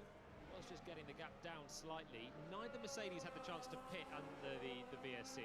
It ended just as George was coming around the penultimate corner. So I think they probably would have taken that chance were they afforded it. It would have given Charles Leclerc the race lead again, but Russell with much fresher tyres to go and hunt him down to get to the end of the race. Antonelli had Albon in the way for that VSC restart. You can see them in the background there. He's now cleared Alex Albon, but that cost him a little bit of time to his teammate. Okay, first race of the new regulations, so reliability cannot be guaranteed at all. Fernando Alonso is back in the pits. He seems like he's retiring. They put him back out there. But Stroll continuing to Oh, he's out. Okay, never mind then. Fuck me then. God damn. They did that on purpose. Sainz has lost a lot of running this weekend with mechanical issues. They've really been struggling. Lawson's had some wheel banging moments with Sergio Perez. Colapinto was given a penalty for a start infringement. We saw he was slow off the line on the formation lap. He was penalised for it. Alex Albon finds himself in 12th position. Albono! Bortoletto earlier on saw him ahead of Gasly and Ocon, but as this stint has unfolded, they have managed to jump him. Lando Norris unhappy with the tyre wear in 8th position. He will still, though, have the grip to easily get past Behrman, and then he'll go on for Arvid Lindblad, who's trying to become a point scorer on debut, the 18-year-old, 15 seconds behind Max Verstappen, who started in 20th. The teenager. Moved through to 5th in the order, and then the Ferraris versus the Mercedes to win the opening Grand Prix of the year. As we go down to the first turn, on board with George Russell, who chases Grand Prix win number 6 of his career. He's had to wait his turn, hasn't he? He for so long wanted to be promoted to the team when Mercedes rattled off 8 constructors' titles in a row. He was waiting at Williams. In hindsight, Toto Wolff has said they maybe left him with Williams a year too long. But Mercedes this year, as so many predicted, have at the early stages created a car that is working so well with the new regulations. Yeah, look, he served his apprenticeship. He's been waiting for the moment. When he got to Mercedes, it coincided with them dropping in form, so I don't think anyone would begrudge him his, I hate that noise so much. To the point where the Grand Prix is already won, and then this seemingly long way to go, but seemingly World Championship shot with this package. He's in his stride now, isn't he? You could just hear him. It's definitely in his vibe. Not in his vibe, in his zone. That's what I was looking for. Antonelli fastest in sector 3. Sainz catching the Lawsons. Norris catching Behrman. What the fuck happened to Lawson? Bad strategy, I assume? But like, holy shit. So he has dropped now away from Russell's safety car window as well. If there is a safety car, Russell can pit and come out ahead of Leclerc. So this is looking very good for Mercedes. Mercedes, as soon as they got the clear air, you wondered whether they would be able to show what they have done for the majority of the weekend. Lindblad, Behrman, and Norris are all running in formation. It's interesting to see just like the superiority of the McLaren.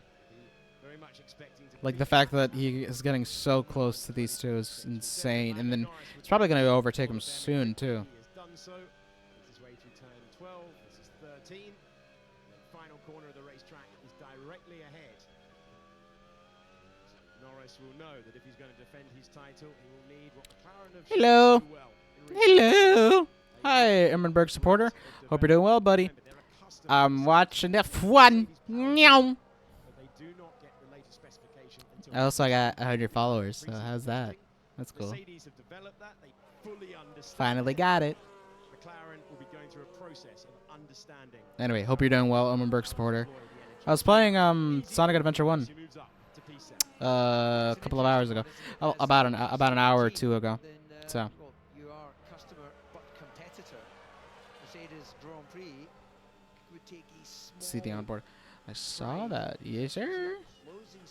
Let's see. Speed into turn 9, and you can see that only one of the lights That's in that mode kind of fucked. Unless, Julian, that's a particular signal, because it comes on late as it goes into super clipping. Both of them are in place. Hey, there you go. Normally you Ocon got him. warning lights deploy on the end plates at the same time, but it's almost like A new season of Formula 1, new regulations. It's something. I still don't know how to feel about it. I have mixed emotions. So, might leave. I have no idea what's going on. I don't really do sports. It's all right. Honestly, if you want to get into Formula One, I recommend a Netflix documentary that's in there called Drive to Survive. They pretty much sum up everything.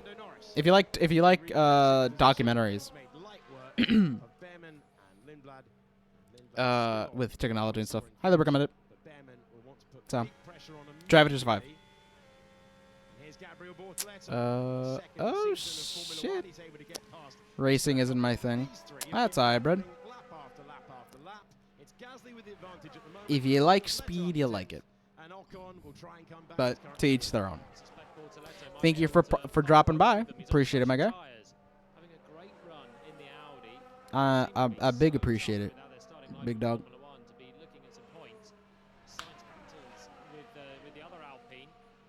I dapped you up. As a thank you. I like Sonic speed, not racing speed, though. They're the same, though. They both speed, dog. But again, it's all good. Ooh,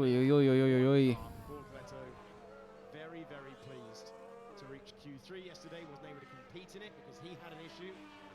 But he's all over the back of Gasly.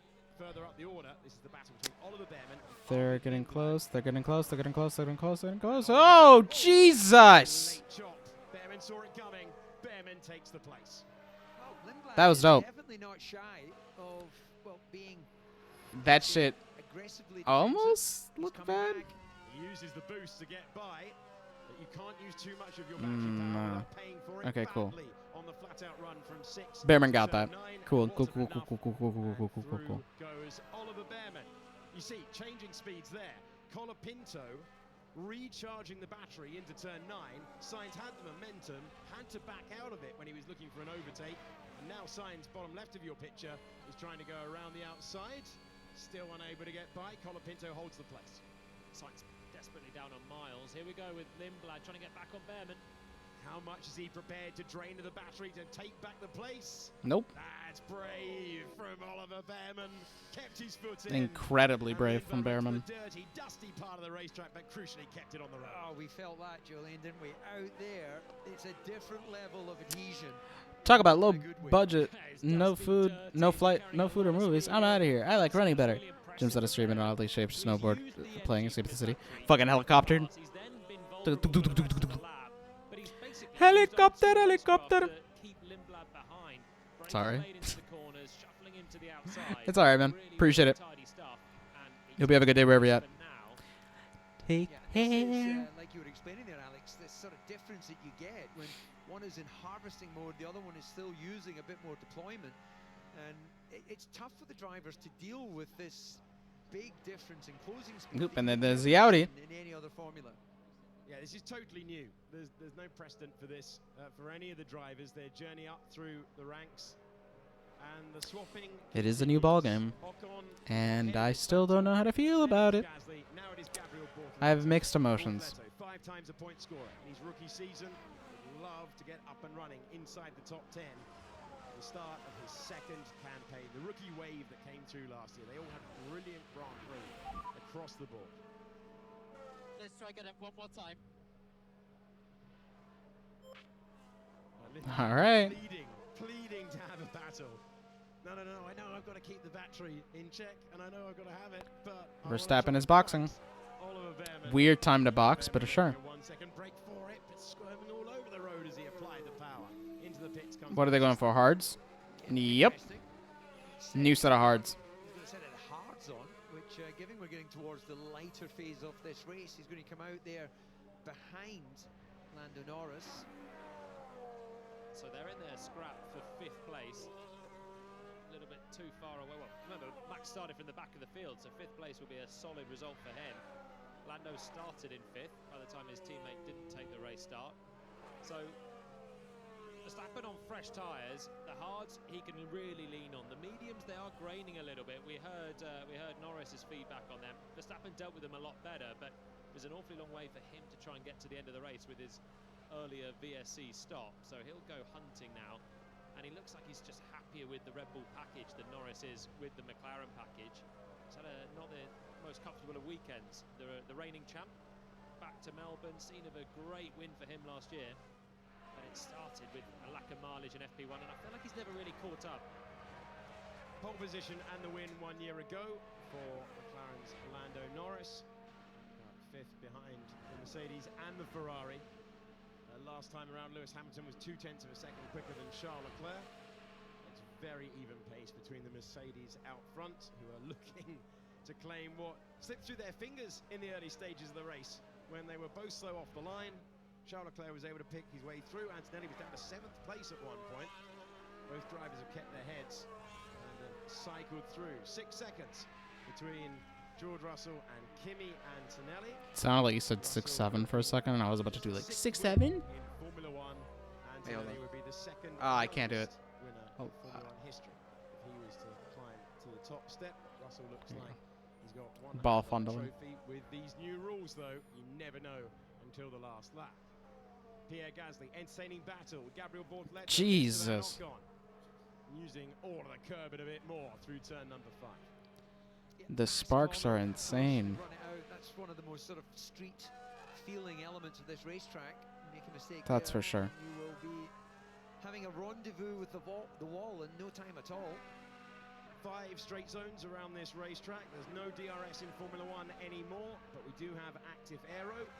Because there's straight mode. In a straight line, you can deploy it. You get it every lap, no matter where you are. Every car, every lap. 5 zones around the racetrack. And this is one of them. The high speed. Ocon is right behind him. Out of the points at the moment. The active arrow, not close enough though, but it does seem like. Trying to improve, make it 2 Hasses in the points. Ocon had a difficult end to Formula One in 2025. Get that Haas on board. But not risking it into 11. Well, these two have form, don't they? So. My assumption is Ocon is trying to save up until the first straight, which is about to be near.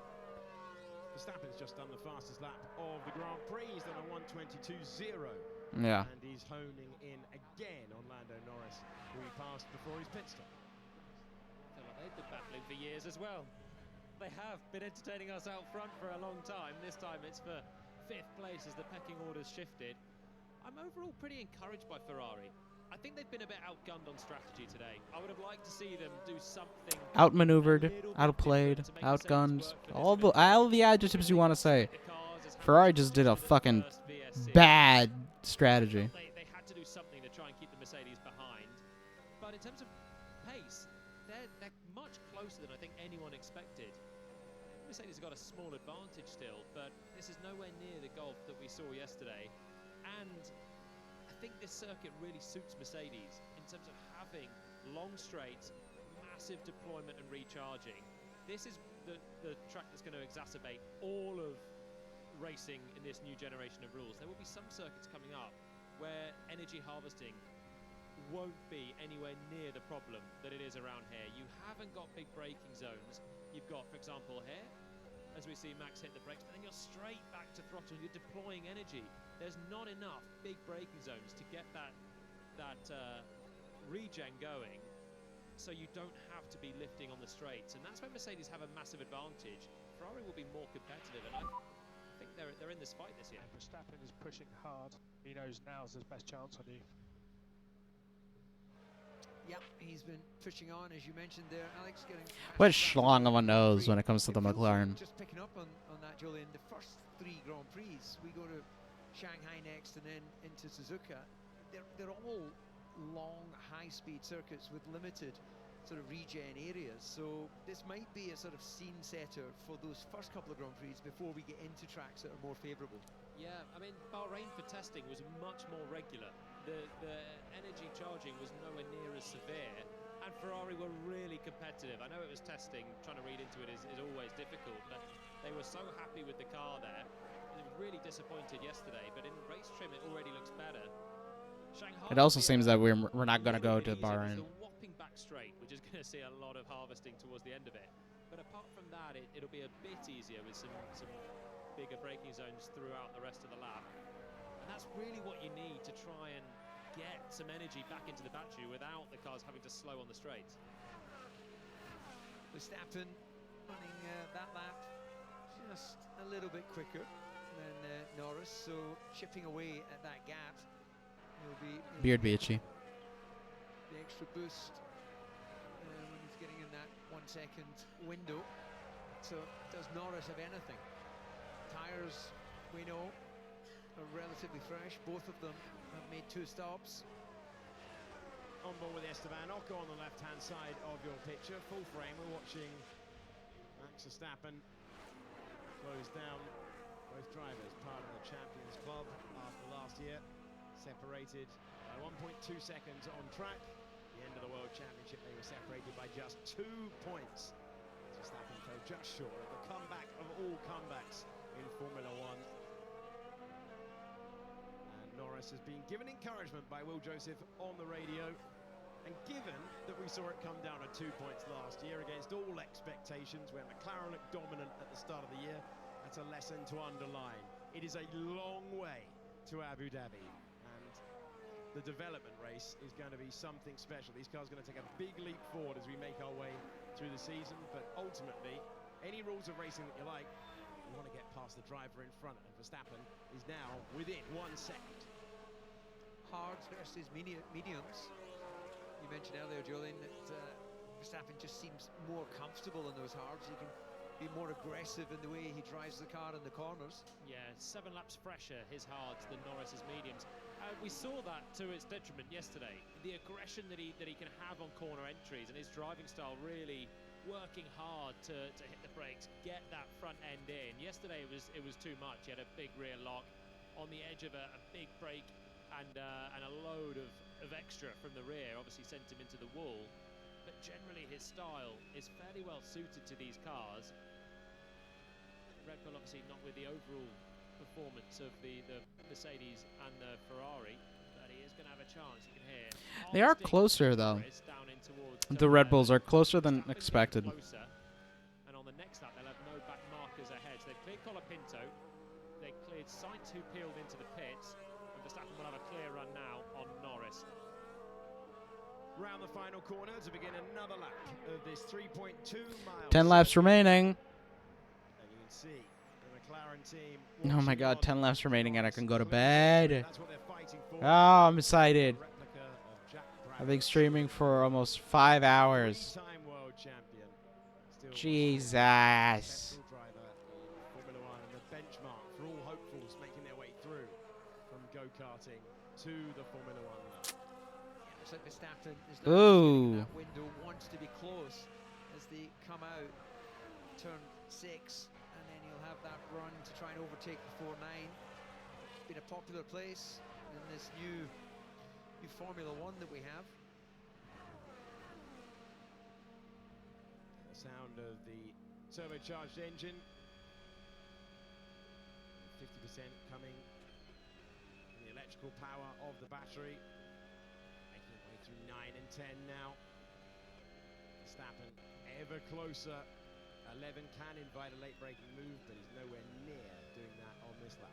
So he has overtake available, which gives him the chance to use more energy for longer down the straight, whereas Norris has to harvest. Basically, it kind of gives you a bigger tank for a short time of deploying energy. But I don't think Max actually has anything more to offer at the moment. So he needs to recharge to be able to use that to overtake. Yeah, you can see coming off the final corner, absolutely on the edge of adhesion.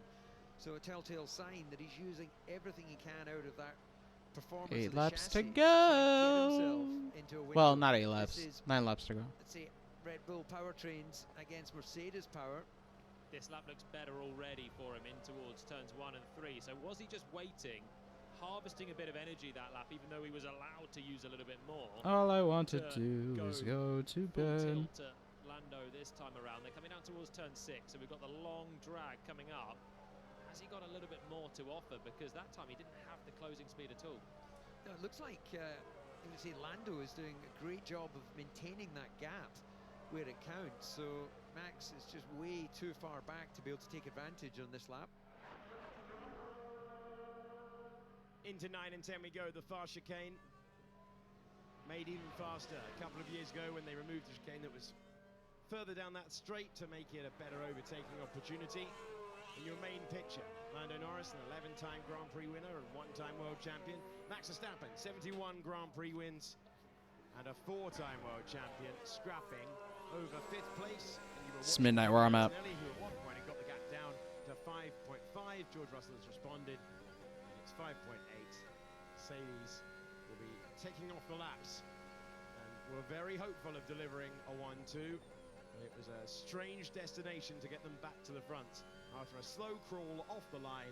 So Charles Leclerc lead a number of laps against expectation today, given the advantage that we saw in qualifying for Mercedes. Qualifying one thing, the race quite another. And Max Verstappen looking, studying, understanding where the McLaren is recharging, and then thinking how he can do it differently, then enter in the driver's skill as well. And will he try something towards the end? Will he feel the need to risk it, or will he just claim 6th place? You know Max Verstappen's going to go for any gap that's on offer. Yeah, he would get in where a draft wouldn't. He is super impressive when it comes to wheel, but you've got to see Lando doing a great job of neutralizing him at this phase, and these are the only 2 of the top 6 that have pitted for those extra tires. Russell, Antonelli, 2 Ferraris, as we know, are on this one stop as we get into the final stages of the Grand Prix. So let's just watch the body language of the Red Bull car. You can really see that Max is hustling to try and get it as close as he can off the final corner, but the McLaren chassis is working well there. Yeah, Max demanding a lot from the rear tyres there, slowing it down, using the rears a lot more into 13, trying to keep his foot in through the final turn as well.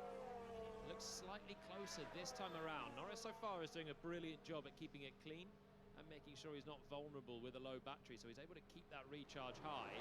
Verstappen would hope that any missed apex, anything that goes wrong for the McLaren ahead will give him a chance to pounce. But so far, Lando is keeping it perfectly in check and making sure he drives sensibly as well. So Norris in 5th, Verstappen in 6th. 6 laps to go. Score is completed at the moment by Behrman Lindblad, who would be a point scorer on debut at just 18 years of age. Gabriel Bortoleto giving Audi their first points in Formula 1. Yep, 6 laps. Gasly and I did maths correctly. Haha, hee hee hoo hoo. Gone up to 2.9. Haas driver dropping back from that fight. Lawson's closing in on Alex Albon. Both of them out of the points at the moment. And still the closest battle on track is the one that you are looking at, between the top 2 drivers in the world last year. Well, there doesn't seem to be any concerns on Verstappen's side about running in slightly turbulent air. It's not going to enhance the downforce he has through the corners, but I'm saying it more for they don't seem to be temperature management limited. Imagine the huge amount of heat dissipation you've got to deal with. They're just going fast as fuck, son. 7 laps to go. Keep pushing. Doing well. Yeah, leave it to me. Thanks. 7 laps to go. He's 2.7 seconds back from Leclerc. He must be fucking fuming. That's all about. A bit of internal bragging rights and a chance to pop some champers in a few moments' time. We've got to imagine Pop some champers. managing the pace out front, but he did a 22.7. Antonelli at Y'all deserve to get bullied. The British deserve to get bullied. I don't. God, I every time you say something, I just go like, I have the full right. That and you guys were colonizers. It's whatever. Like, you guys colonized half the world, so it's like, yeah, I fucking have the right to bully you guys. I think Russell's bringing it home right now. They seem to have won the first battle of 2026 if the cars just My stay God. reliable, and that's all that's going to derail the Mercedes charge. Interestingly for Verstappen, so we don't have DRS this year. Every time you see the rear wings opening, the front wings opening as well, and it's active aero. So Norris does it as well as Verstappen. It also means the cars run basically maximum downforce for the corners, and then they are minimum downforce for the straights. And it means the natural slipstream then is lower, because Norris has less drag. He'll open his rear wing and the front wing. There we go. And it means that there's less of a hole to be punched for Verstappen. So the natural slipstream effect is less. There's no DRS, so if you've not got the battery, if you've not got more energy to deploy, you're stuck with a minimal slipstream. It's like Monza racing, always. Yeah, Yep. it's described perfectly. You used to get that benefit with DRS if you're following the car within the 1 second window, where it would take off a huge amount of drag and downforce, of course, but it just gave you that overspeed. 5 laps to go.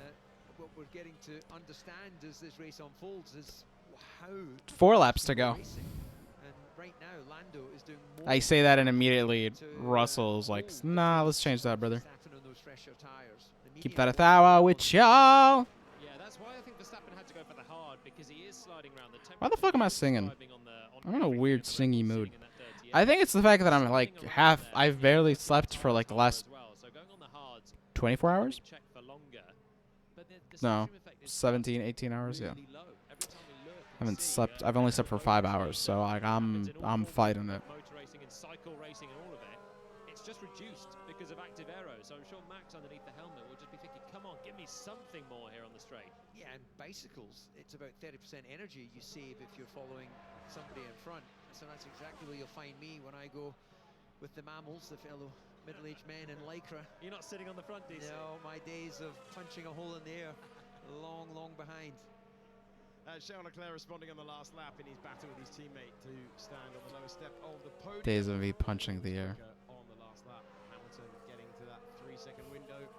Leclerc just marking him off last time around. Verstappen with the fastest lap of the Grand Prix, but now dropping that to 1.4 seconds. Lawson trying to close in on Alex Albon. If you're one of our newer viewers, top 10 score points in a Formula 1 Grand Prix. By the way, I'm Liam Lawson. I'm Liam Lawson. Only a quarter of a second off the fastest lap of the race, so that's why the gap's just elongated between those two. Was he holding back, saving those medium tyres he was worried about, and now he's thinking, a few laps to go. Jason, I'm quicker. Let's send him. Yeah, it does feel now 3 laps to go. Can get in the way of this finishing order. We've learned a lot, haven't we, today? We've seen a lot of pass and repass early in this Grand Prix. Then it settled down. I'm going to see a little smirker smile from Toto. He's got it. Scared. It's back, isn't it? Mercedes is back, and you got to admire that when they were going through the difficult times, they kept the communication up. They kept, being honest and transparent. And well, these big regulations have given them an opportunity to innovate. How long has George Russell waited for this as well? 8 seasons of Formula 1 for George. It feels like he's not been around that long. Got into Mercedes at the end of their dominant period. Valtteri Bottas left the team. 2022, Russell turns up. Ground effects, they weren't great at it. Suddenly they didn't have the best car, which they had at least 3 laps to go. The best, or very similar to the best. Nope, never mind. 2 laps to go. And his chance has had to be put on hold for a long time, but he has been driving at such a high level for a very long time. He's shown Toto Wolff and the management why he's been a great hire to replace Valtteri Bottas in 22. Now's his chance with a title-winning machine, and he has been on such good form this weekend. Yeah, won in his first season with Mercedes in Brazil, straight fight with his teammate Lewis Hamilton that day, separated by less than 2 seconds across the Welcome line. to Brazil. And then in 2024, he picked up the pieces from Lando Norris and Max Verstappen, battling. Great win in Las Vegas last year. 2 wins, 1 in Canada and 1 in Singapore, but he's been playing cameos in the overall narrative of the season. That is about to change. It looks for all the world like Russell is going to get his first tilt at the title. Antonelli only 4.5 seconds away, though. The gap will be 7 points in the World Championship. If it finishes like this, George Russell never led the World Championship any stage of his career. Yeah, well, he's just about to. And what is super impressive as well of this, the pace of the top 6 cars. We've got Russell not far away from lapping Behrman, who's in 7th place. It's very reminiscent of the sort of late 90s when it was regular for cars to be lapped all the way to the back end of the points. And you'd have 8 tenths separating the front row to the second row as well. Qualifying gaps are a little bit bigger. It will close up, won't it, pretty quickly. The other thing I want to throw in there on the penultimate lap is I think Ferrari, they might actually be in this, in the title fight. I'm sure that's given a lot of people a lot of hope, but when you think how I don't believe that for 1 fucking second. genuinely was trying to look at the race lead from 7th on the grid, This is a circuit that is, in theory, easier to overtake than some. And when you look at Max Verstappen struggling to pass Lando Norris, you look at George Russell being tucked in behind Charles Leclerc earlier on. Strategy has won the day here for Mercedes. They have the best car as well. But we will go to racetracks, including China next week, where it will be hard to pass. Next week is China! There won't be as many safety cars.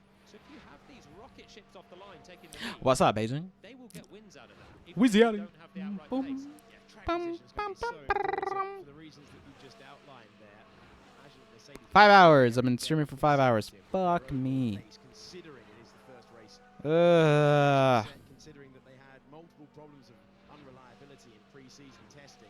The gap is down to 3.9 seconds, 3.8 seconds. But George Russell has got past some of the back markers, and he's going to come across the line to start the final 3.2 miles of the Australian Grand Prix. We're on the last lap. Yeah, and Hamilton pushing into the back end of Charles Leclerc. This has been, as you Yep, said, last lap. much stronger start. No more laps after this, and then I'll be fucking done, son. For Lewis Hamilton than we saw last year. He's back.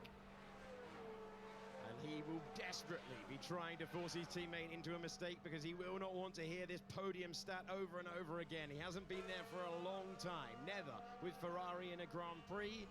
Can he force the error? Can he find a way by on the final lap of the race?